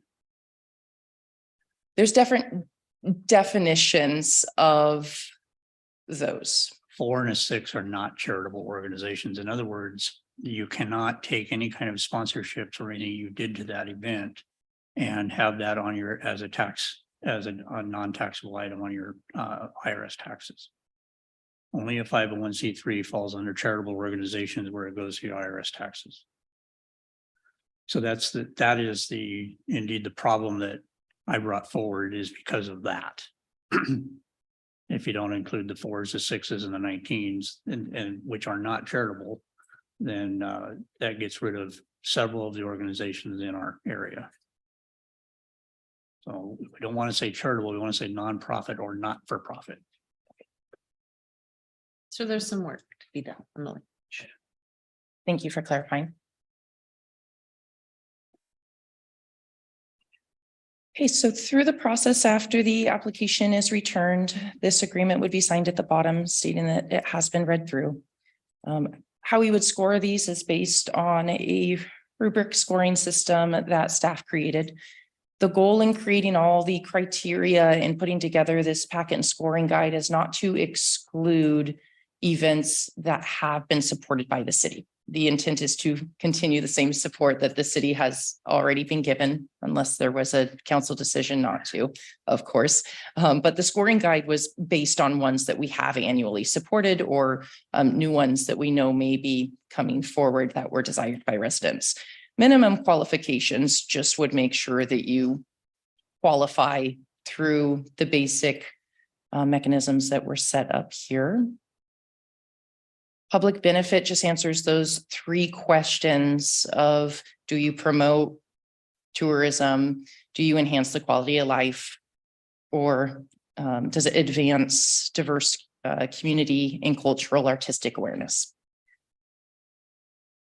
The next section talks a little bit more about the events. We know there's a lot of events in summer, but not necessarily through other months. So we gave different points based on time of year. Specific need that has been desired by residents. We have surveys and items that point to what people are asking for. We want to make sure that we have unique events, not duplicates. There are points for first year and second year events, as well as attendance based for events that have been here for a while. So there's many different ways to gain points. The idea was to try to weed out kind of for-profit events that are asking for additional support to pad a profit. The goal here is to have great events for our public. Director Garceau, there are a few questions on this rubric that are subjective, open to interpretation. How do you propose ensuring objective scoring? Do you have a specific sentence that you'd? Yeah. Yeah. Under public benefit, does this event enhance the quality of life and well-being of the community? I think that could be interpreted differently by different folks. So just wondering, is there one person that will see this through their own lens and score this, or is it scored by multiple people in your department? Or how do you ensure that one person's perspective of quality of life and well-being isn't sort of skewing the score, I guess. Sure, that's a great question. Initially, I had intended for this to be scored by one person. And how I understand the process is going to happen, and this may be a whole separate discussion as well, is after this is scored, then it would be passed on for final review by our city administrator. There are certain metrics where certain donations would then come to council. Most recently, I understood that was for cash asks, or perhaps was also recommended that it would be for something like a category 4 special events, which are our largest ones. So I think there can be a check and balance system. Alternatively, if it was desired, we could always commit or have a committee where 3 different people are scoring it and bringing those back. But in interest of staff time, I think that it would be a Parks and Recreation professional who knows events, and that we would have a balance to kind of just checking scoring. So if it meets the criteria and it's been reviewed by the city administrator, comes to us to say yes or no to that? It's not my understanding that every single request currently comes to council. For instance, internally, we approve fee waivers for different smaller events. And so I think that would need to be clarified for what is being brought to council. My last understanding is that the only things being brought to council are actual monetary donations or payments. I was could be one way or the other. I was just thinking, to your point, if we were going to do a waiver for some event, then we'd be able to see the matrix that's used, right? And so then as a council, we could say, yeah or no, where we didn't. Everyone sees it through a different thing of what that is. So I was going to say, if we saw it, I'm not recommending that we do, but. Historically, we brought, the only one I remember ever coming to us is Aquafest. Aquafest, that's the only one That's the only one that I ever. Do the regattas? Huh? Do the regattas get? No, I don't think the regatta came to us on as a, the only other one we had one time, somebody was gonna have like a VIP thing where they were gonna sell alcohol in a park, and that came to us, but that's a separate issue. That was Aquafest too, I think. No, it was Chambers, that was a chamber. Oh, it was the Oktoberfest, yeah. Rotary. Yeah, so we had, because that had to go through the council after, because the council had to give their approval in order for it to go to the liquor control board. So that's a different process. So that's not, it might be a part of the special event permit, but it's a separate process. But the only ones that I've ever remember bringing to us is the Aquafest is a type 4, which is quite a bit of money in what the city's given out. But it's not cash, it's in kind, like what we're talking about. So, I mean, I can see this going on for like a regatta or something bigger, type 4. Any type 4, I think it might be worth coming back to the council on. I'm great with the way it is. But I don't think anything less than a type 4 needs to come to the council. Nope. Right. Thank you. Councilmember Dickinson. Yes, I'm looking at this and thinking of Aquafest, and I guess my question is, say, for example, if Kiwanis or Rotary or Lions Club was going to take part in Aquafest, are they going to have plenty of time to look this over? Or is this going to make them feel confident that the city is on their side and wants them to be successful for their goals? I just hope that we will be in the game there. Are you talking about inside Aquafest? Rotary. During Aquafest, yes, during Aquafest. They are covered by the Aquafest permit, so they're wrapped around with our permit. So anything underneath our permit is covered by that. Most of these clubs are heavily involved. Yeah, heavily involved. Yeah. Yes, they are. Yes, they are. Okay, thank you. I appreciate having this all laid out and a process, and it seems pretty clear. It'll be interesting to put this to use and find out what we learn. And so thank you for the work that you've put in to document this process.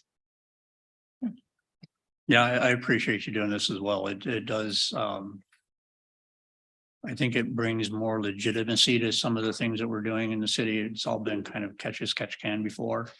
I mean, just in that I talk about Aquafest all the time because I'm really involved in Aquafest, so I realize that that's boring, but the way that we've done it before is we just send a letter with our permit saying, here's what we'd like to do, like we've done for the last 40 years, that kind of thing. And this is codifying a process for everybody, including Aquafest.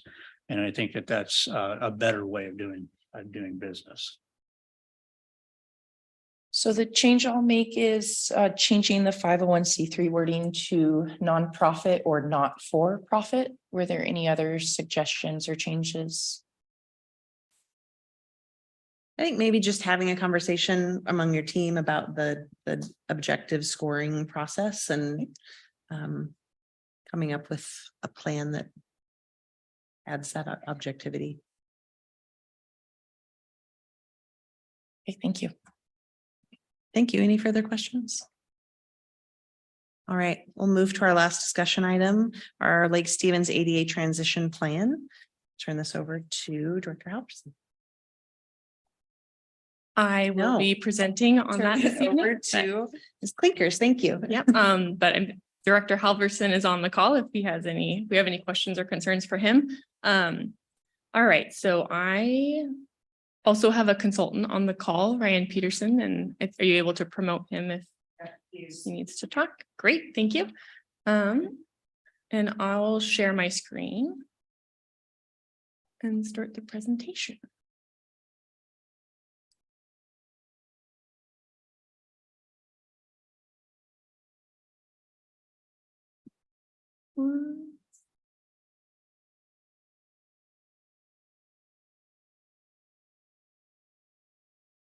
Okay, there we go. All right, I think we're all set. Good evening. My name is Kim Clinkers. I'm the city engineer. I work in the Public Works Department. This evening, I am joined by Max Roth. He is our risk manager. In addition, he is our ADA coordinator that's specified in the ADA transition plan that we'll be presenting this evening. Also, our design consultant, Transpo Group, is represented by Ryan Peterson. He's on the call.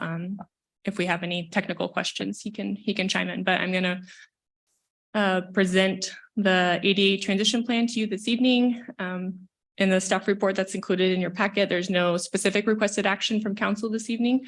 We just wanted to overview the plan so you're familiar with it. And then at the end, we'll open it up to any questions or comments that you may have. And in addition, the full ADA transition plan was attached in the packet, if you were able to look through that. All 156 pages. Yes, or 157, but yeah, right around there. Okay. I looked at every one of them. So I'm sure all of us have heard the term ADA, curb ramps, ADA accessibility, and I just wanted to quickly highlight what does that actually mean. So ADA refers to the American with Disabilities Act, and it's a federal civil rights law that was enacted in 1990. The ADA specifically prohibits discrimination against people with disabilities in everyday activities. This means that the ADA guarantees that people with disabilities should have the same opportunities as everyone else to enjoy employment opportunities, purchase goods and services, and participate in state and local government programs, which touches on a lot of the work and projects that we do. So Title II of the ADA requires that the city of Lake Stevens provide people with disabilities an equal opportunity to benefit from all of our programs, services, and activities. For us, this includes providing ADA compliant pedestrian facilities within our right-of-way, which includes all of the sidewalks, curb ramps, and push buttons, among others. In addition, the Code of Federal Regulations requires that government agencies such as us that employ more than 50 personnel are required to self-evaluate our public facilities, identify obstacles or barriers that limit accessibility to people with disabilities, develop a transition plan and schedule that identifies steps to take to remove these obstacles, and indicate the official responsible for implementation of the plan. This is a lot of information on the next slide, but we wanted to quickly highlight the ADA design standards and how they've evolved over the past 20 to 30 years. So as you're well aware, our city infrastructure was constructed over the last century. That includes all of our roads, sidewalks, developments. And as we previously discussed, the American with Disabilities Act was enacted in 1990. Shortly thereafter, ADA accessibility guidelines were produced to support the ADA Act. And then in 2005, the United States Access Board published revised draft guidelines for accessible public rights of way, which essentially provided guidelines on how public right of way should be constructed to be accessible to all people.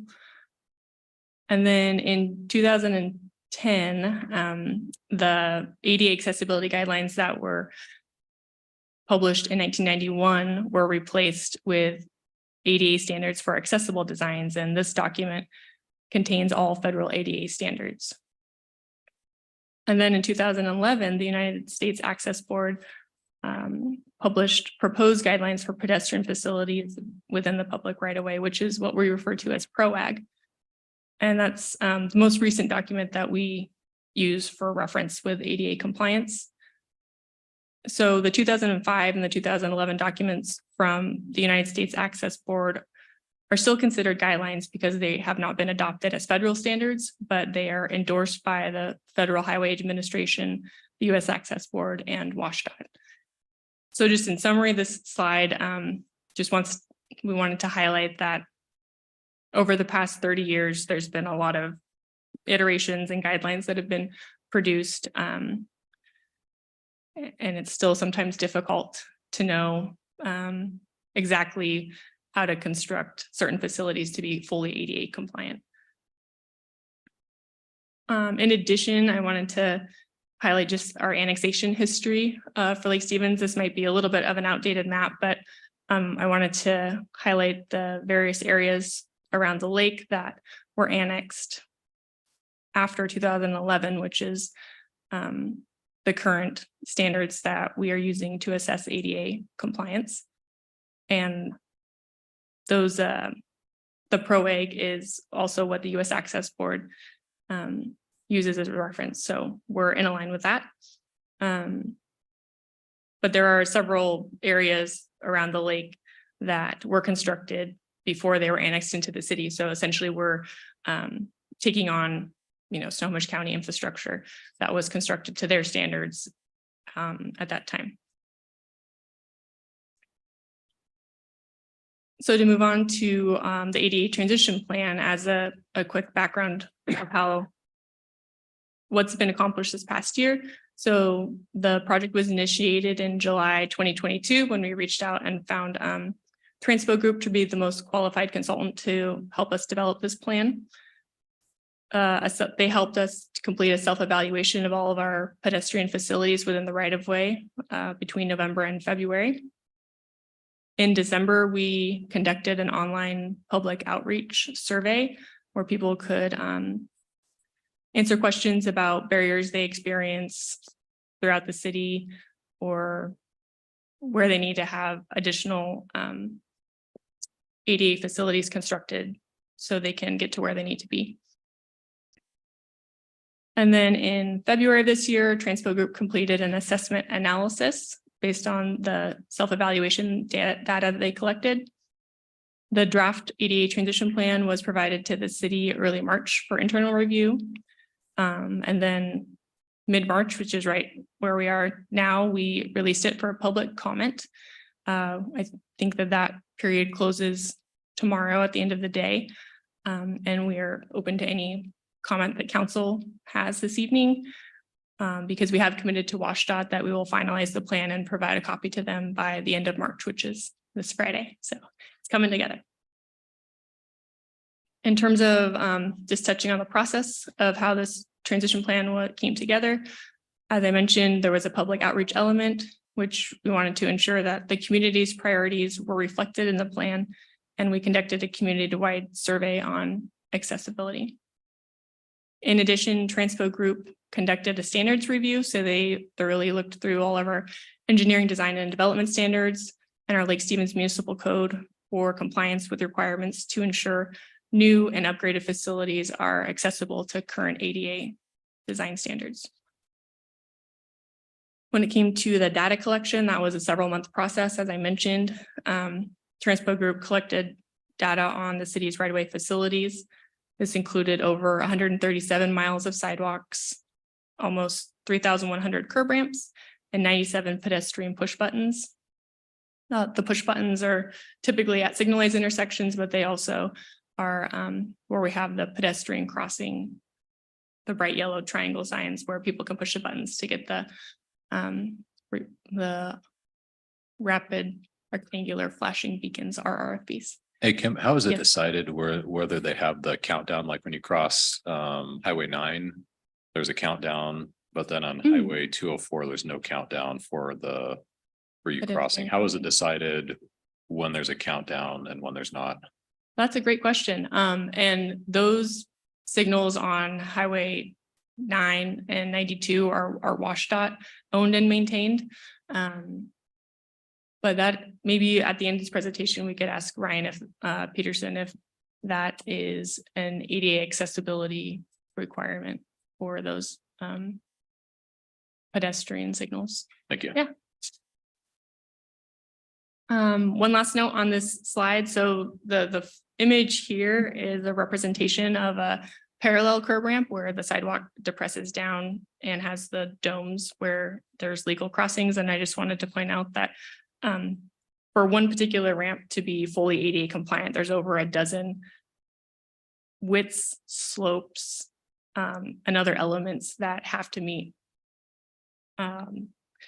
ADA design guidelines to be able to be compliant. And if one of them is off, then the curb ramp is not ADA compliant. So when it came to data collection, I have 3 slides here. This first one talks about sidewalks. So the transition plan has lots of these figures that are easier to read when you look at them in person. But this particular map shows the non-compliant sidewalks throughout the city. The blue ones are compliant, the orange ones are minor compliance issues, and the red ones are non-compliant with significant issues. In summary, there's 137 miles total throughout the city. Majority of them have minor compliance issues, with 90% of them.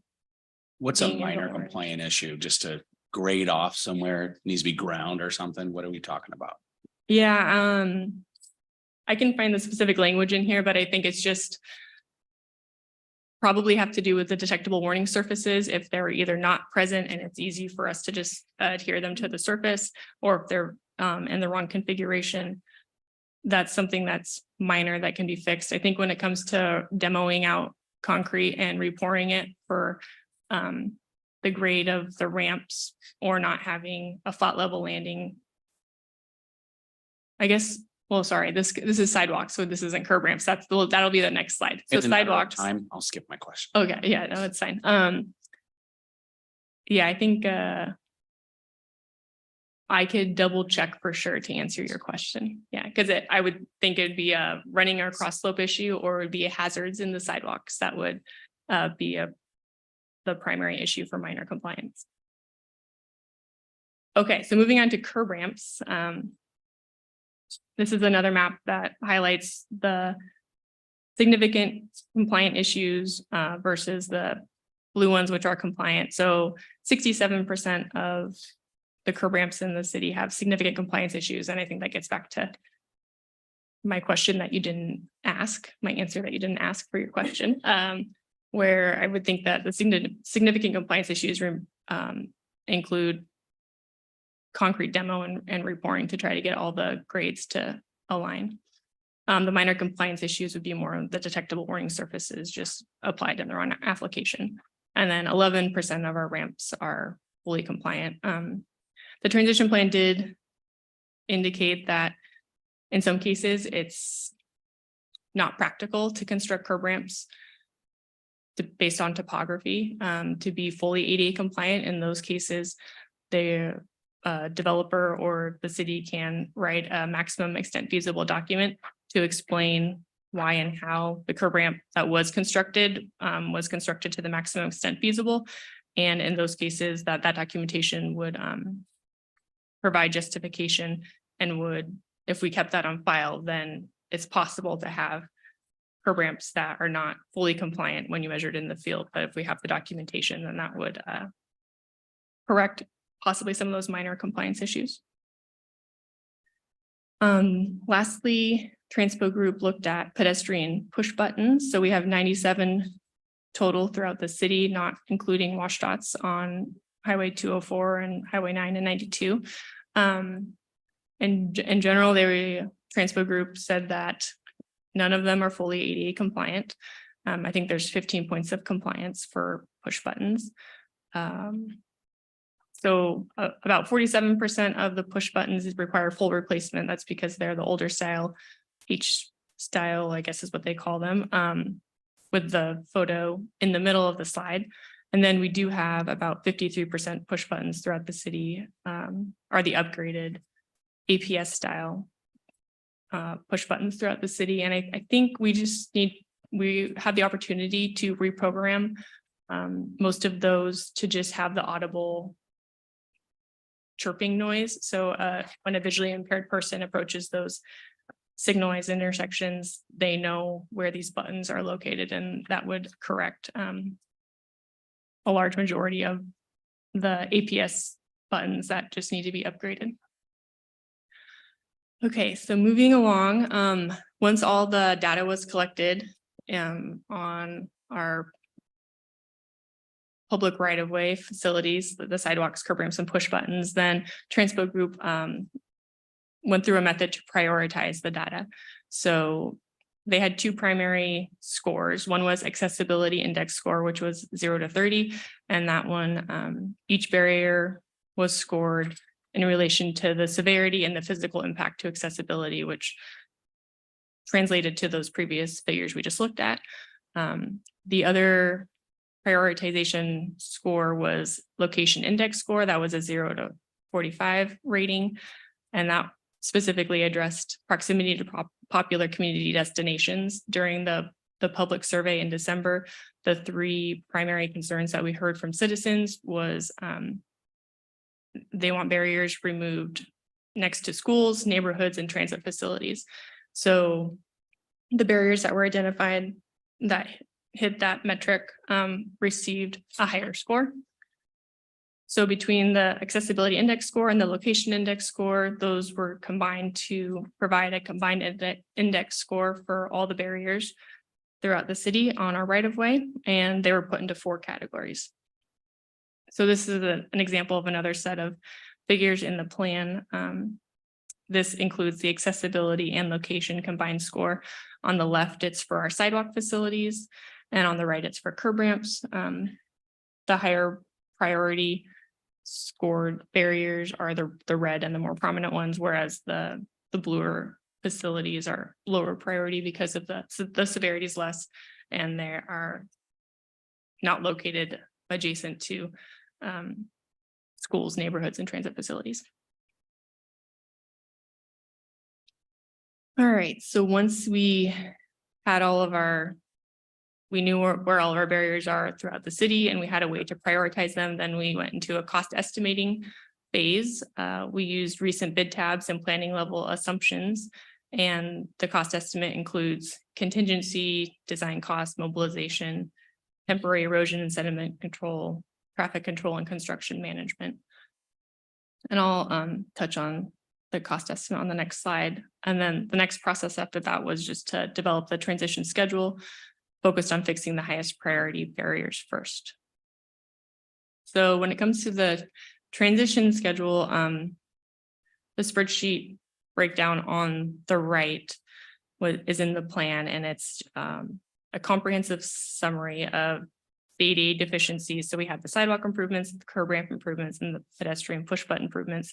They're put into different categories with quantities and rough unit costs to come up with a total cost. The take-home message here is that current 2023 dollars, it would be $37,620,000 to remove all of the existing barriers within our public right-of-way. So about 95% of our 2023 budget. Right, that's, yes. So we know how much it would cost and how to approach this need. We want to focus on the highest priorities first. So based on the prioritization that I briefly discussed, 24% of the barriers were categorized as very high, whereas 54% of the barriers were prioritized as high. And we want to develop a program for ADA barrier removal that monitors and adjusts. So the ADA transition plan is supposed to be a living document. We're supposed to be updating it and using it, and it's supposed to adjust as we make improvements. So ideally, we'll have identified projects for a 5-year program. We'll monitor the barrier removal activities for that 5-year program and the costs associated with it and the progress. And then we would update our plan and evaluate and adjust for our next 5-year program. So the next element of this, Transpo Group worked with us. We looked over our typical capital improvement projects on an annual basis, in addition to our upcoming transportation benefit district projects, which are going to have more sidewalks, trails, and overlay projects. In addition, our annual overlay program will trigger, if we're paving through any areas with sidewalks and deficient curb ramps, those need to be upgraded to current standards. So that's another program that we do on an annual basis that supports barrier removal. And then our public works crew completes various sidewalk repair and maintenance throughout the city. And then we also have permitted private development and utility upgrades that occur throughout the city. So kind of taking into account all of those projects, they typically include barrier removal and ADA upgrades in various capacities.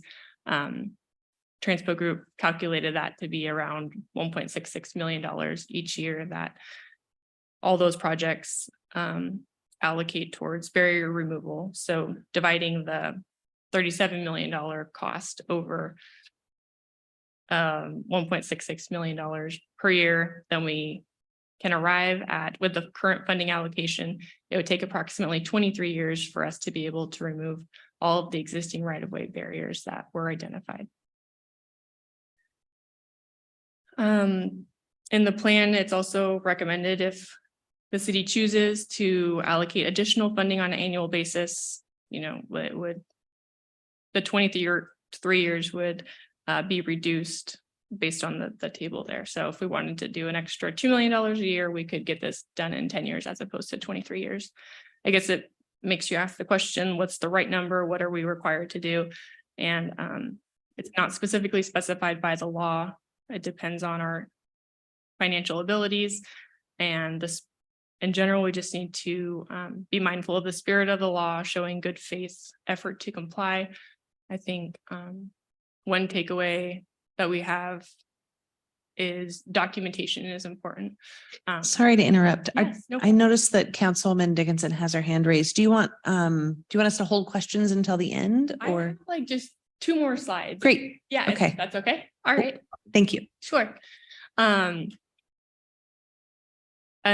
yeah, the final point here is just it's risk management and assessment. But the good news is just having the ADA transition plan on hand is really helping with our risk management, because we know all of our facilities that need to be upgraded and we have a plan to address them.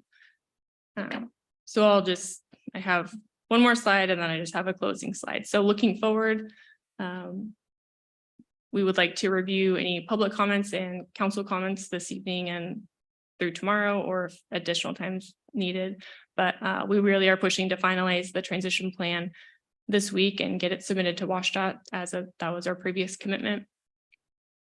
Second quarter this year, we are committed and we're already under contract with Transpo to evaluate all city-owned publicly accessible parks and buildings. So these are facilities that are not specifically public right away along our streets, but they're still city-owned, publicly accessible. They are required to be ADA compliant. So we are committed to evaluating and adding that to our transition plan. As I mentioned, it's a living document. In addition, the transition plan has an appendice where they reviewed our engineering, design, and development standards. So we have some notes about what needs to be upgraded, which will help support our capital projects and our private development projects. And then implementing the plan, we're gonna develop performance measures to track how barriers are removed. We want to continue removing barriers with our projects and the transition plan. And then we want to incorporate the new facilities and update the barrier removal into our GIS database so we can track the data and measure our improvements.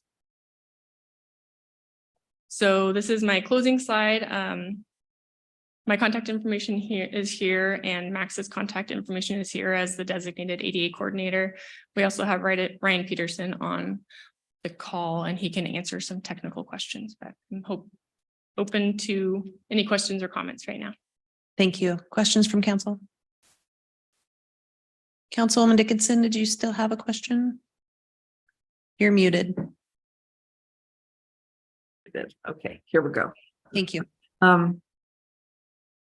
Wow, that's a lot of money. But the truth is, when I doorbelled for my campaign, Kim, I want you to know you're right on the money as far as what people care about in Lake Stevens. We have a lot of kids here, and this will take a lot of time. But I am so grateful for all this work.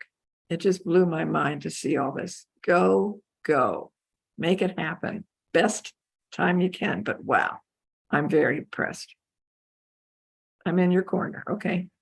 Yeah, thank you. I really appreciate your feedback. And I'm sorry it was a little in-depth and technical. I was trying to keep it high level, but there's a lot to unpack. Thank you. We'll go to Councilman Donahue and then Councilman Peter Sagan. So that is the perfect segue. I'll apologize in advance if you touched on this. I was trying to look through the report, listen to what you were saying. I think the answer to my question is yes, but I just want to confirm the location scoring and the priority given.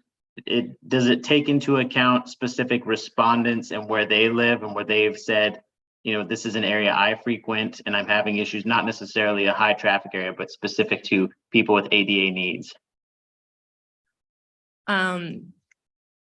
Yes, I would say that the public survey that we completed online in December specifically had questions about if they were a person with disabilities and if they had difficult time accessing certain facilities.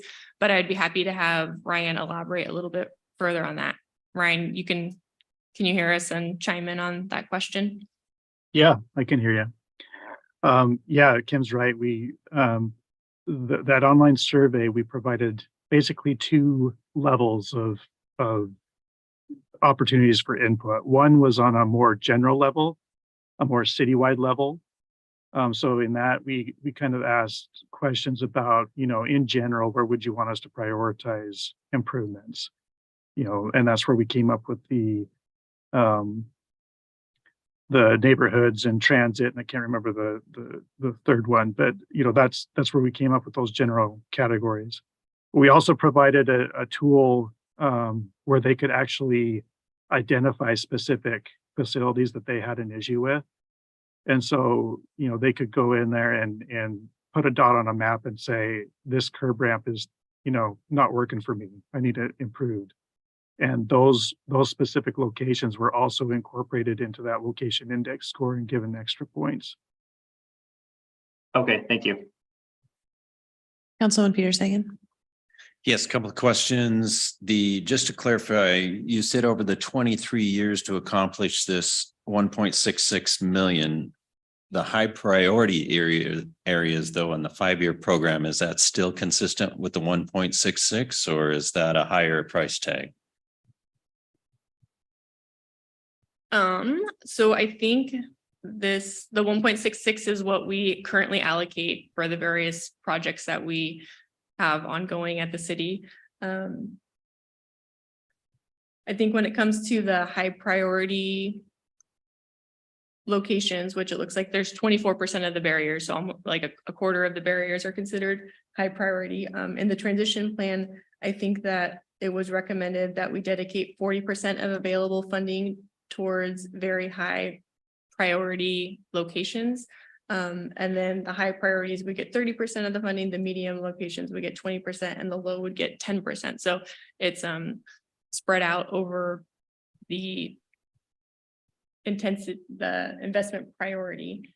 But I don't think that the I guess I would need to look into the analysis a little bit more to know at what year we would achieve ADA compliance with those very high priority projects. I'm just wondering, I mean, you're talking 166 over 23 years. Are we going to be spending 2.5 the first 5 years and then a lower amount later on? It kind of leads to the question of how in the heck are we going to pay for this? So, and this is assuming the standards are static, right?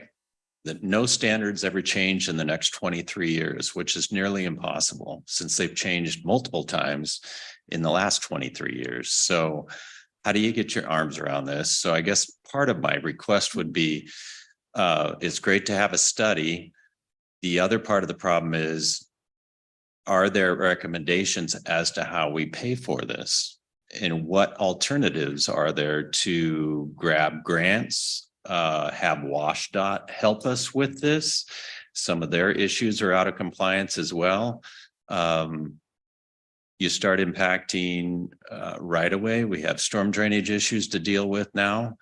All sorts of things, lighting, sight distance, things of that sort. So I guess I would say, it's great to identify all these problems, but I don't know if anybody's an expert as to how we're going to pay for this stuff, but it's almost insurmountable, in my opinion. And so I guess I would lean on WashDOT's expertise as to how we're going to pay for some of this stuff. It's got to be a solution. Shifting target. What's that? Especially with it being a shifting target. Oh, exactly. I mean, as it's indicated in these reports, these things were built when the standards were such, and now we're having to fix all these things. And, it's a moving target the next 20 years. So if the state were to make a requirement that we have to put pervious surface on everything, holy cow, so much for 1.66 million a year. It's an impossible task. So I guess that's more commentary than anything, but I think if you don't mind, Kelly mentioned that the consultant has his hand raised and he might be able to speak to some of those points. okay, if you'd great. like. Thank you. Yeah, I wanted to say that there's a lot of caveats to that 37 million or whatever the total number is. One of those is what Kim had mentioned previously about the maximum extent feasible situation. We have a lot of topography here in Western Washington, and particularly in Lake Stevens, there's not a lot of flat areas in the city.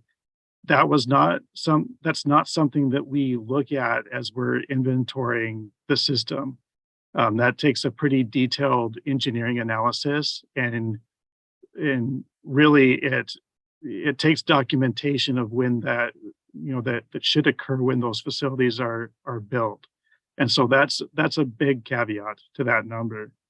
The other thing that I'll mention too, the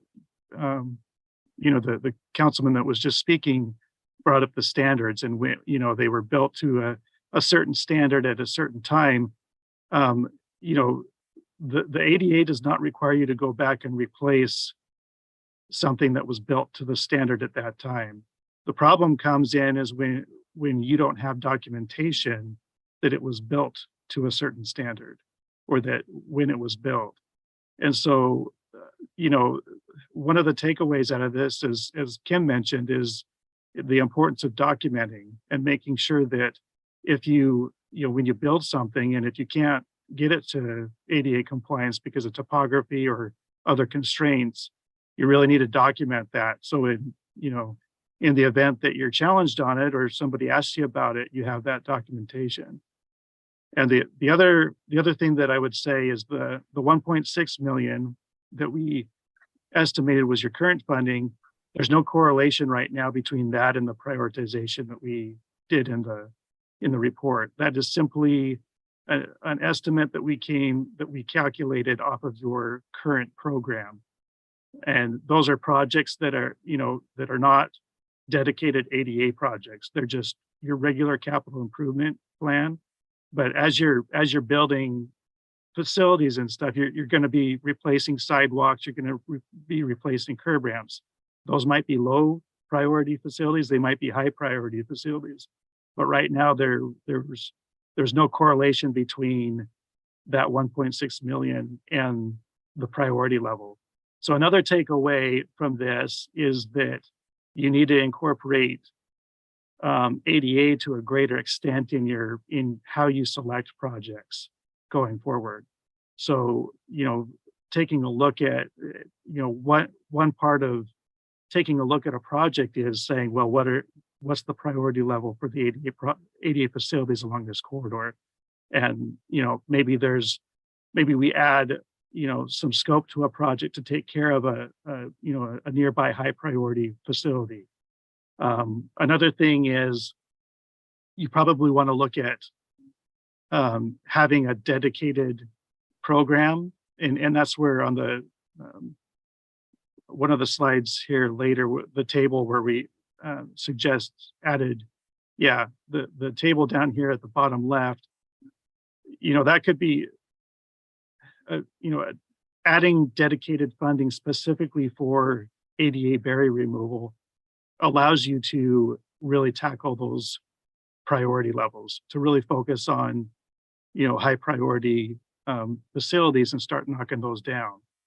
And again, it's all about, it's not, I wouldn't focus so much on that total number, but I would focus on the spirit of the law, basically incorporating the spirit of the law into what you're doing, making sure that you're always considering ADA compliance and that prioritization that we did for those different facilities in your program, and really making a good faith effort in tackling that.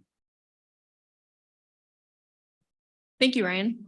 I think I would just like to quickly mention, in terms of the grants and the available funding, I think that the city has in the past and will be more mindful of it in the future. WashDOT does have a Safe Routes to School program that would qualify for a lot of these barriers that were identified near schools. In addition, they have a pedestrian and bicycle program that could help fund sidewalk improvement projects. And then the Transportation Improvement Board, so TIB, I think has a specific sidewalk program that could help fund additional sidewalk improvements. So those are all programs that we'll be looking for to help support and fund this project and removing these barriers that have been identified. But if you have any additional questions, I'm happy to listen and provide feedback. I think one of the things we need to do when we go back to Washington DC is find out if there's any federal programs for ADA, because all those are state programs and they're highly competitive. Any further questions or I comments? do. I don't know if this is for Kim or for Ryan. So do we know what percentage of our city assets for which we have documentation that they were built to ADA compliance?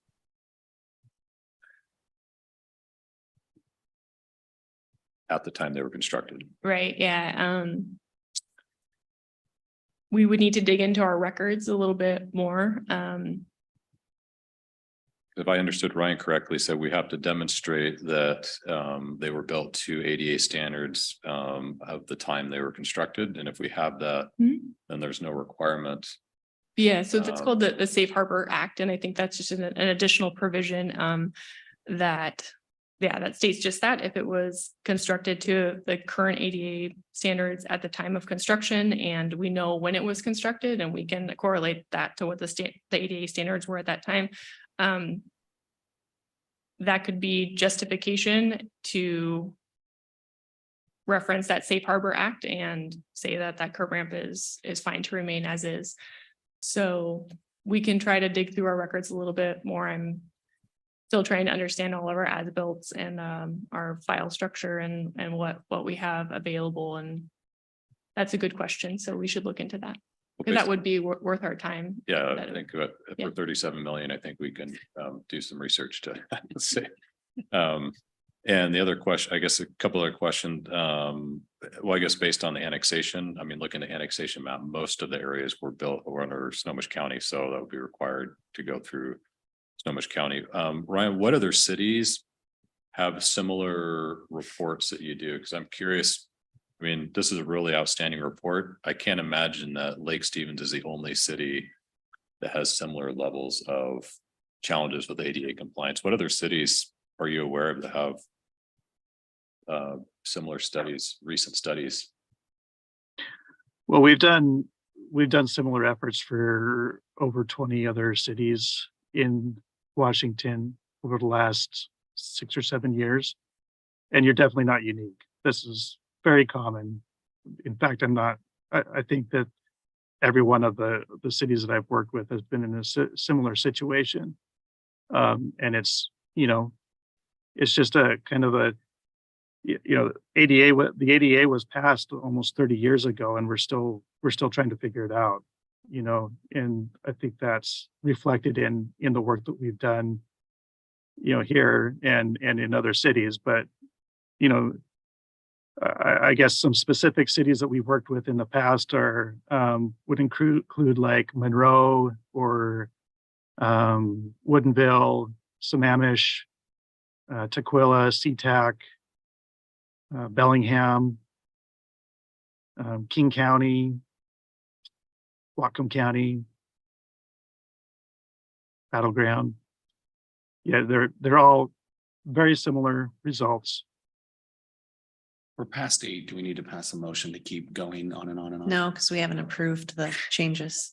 Okay. Gonna get my squirrel picture out in a minute. Yeah. Any further questions, comments from council?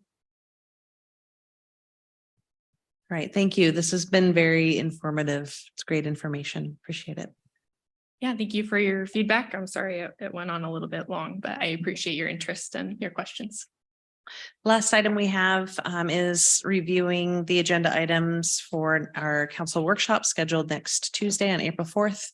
Currently, there are 3 items discussing the climate mitigation plan, the budget amendment review, and year-end financial report. And that brings us to the end of our agenda. Anyone would like to? We have an executive session, right? We do not. Move to adjourn. Move to adjourn. Second. Move in second. All those in favor? Aye. Aye. Meeting adjourned. Thank you. Hey, Kim, can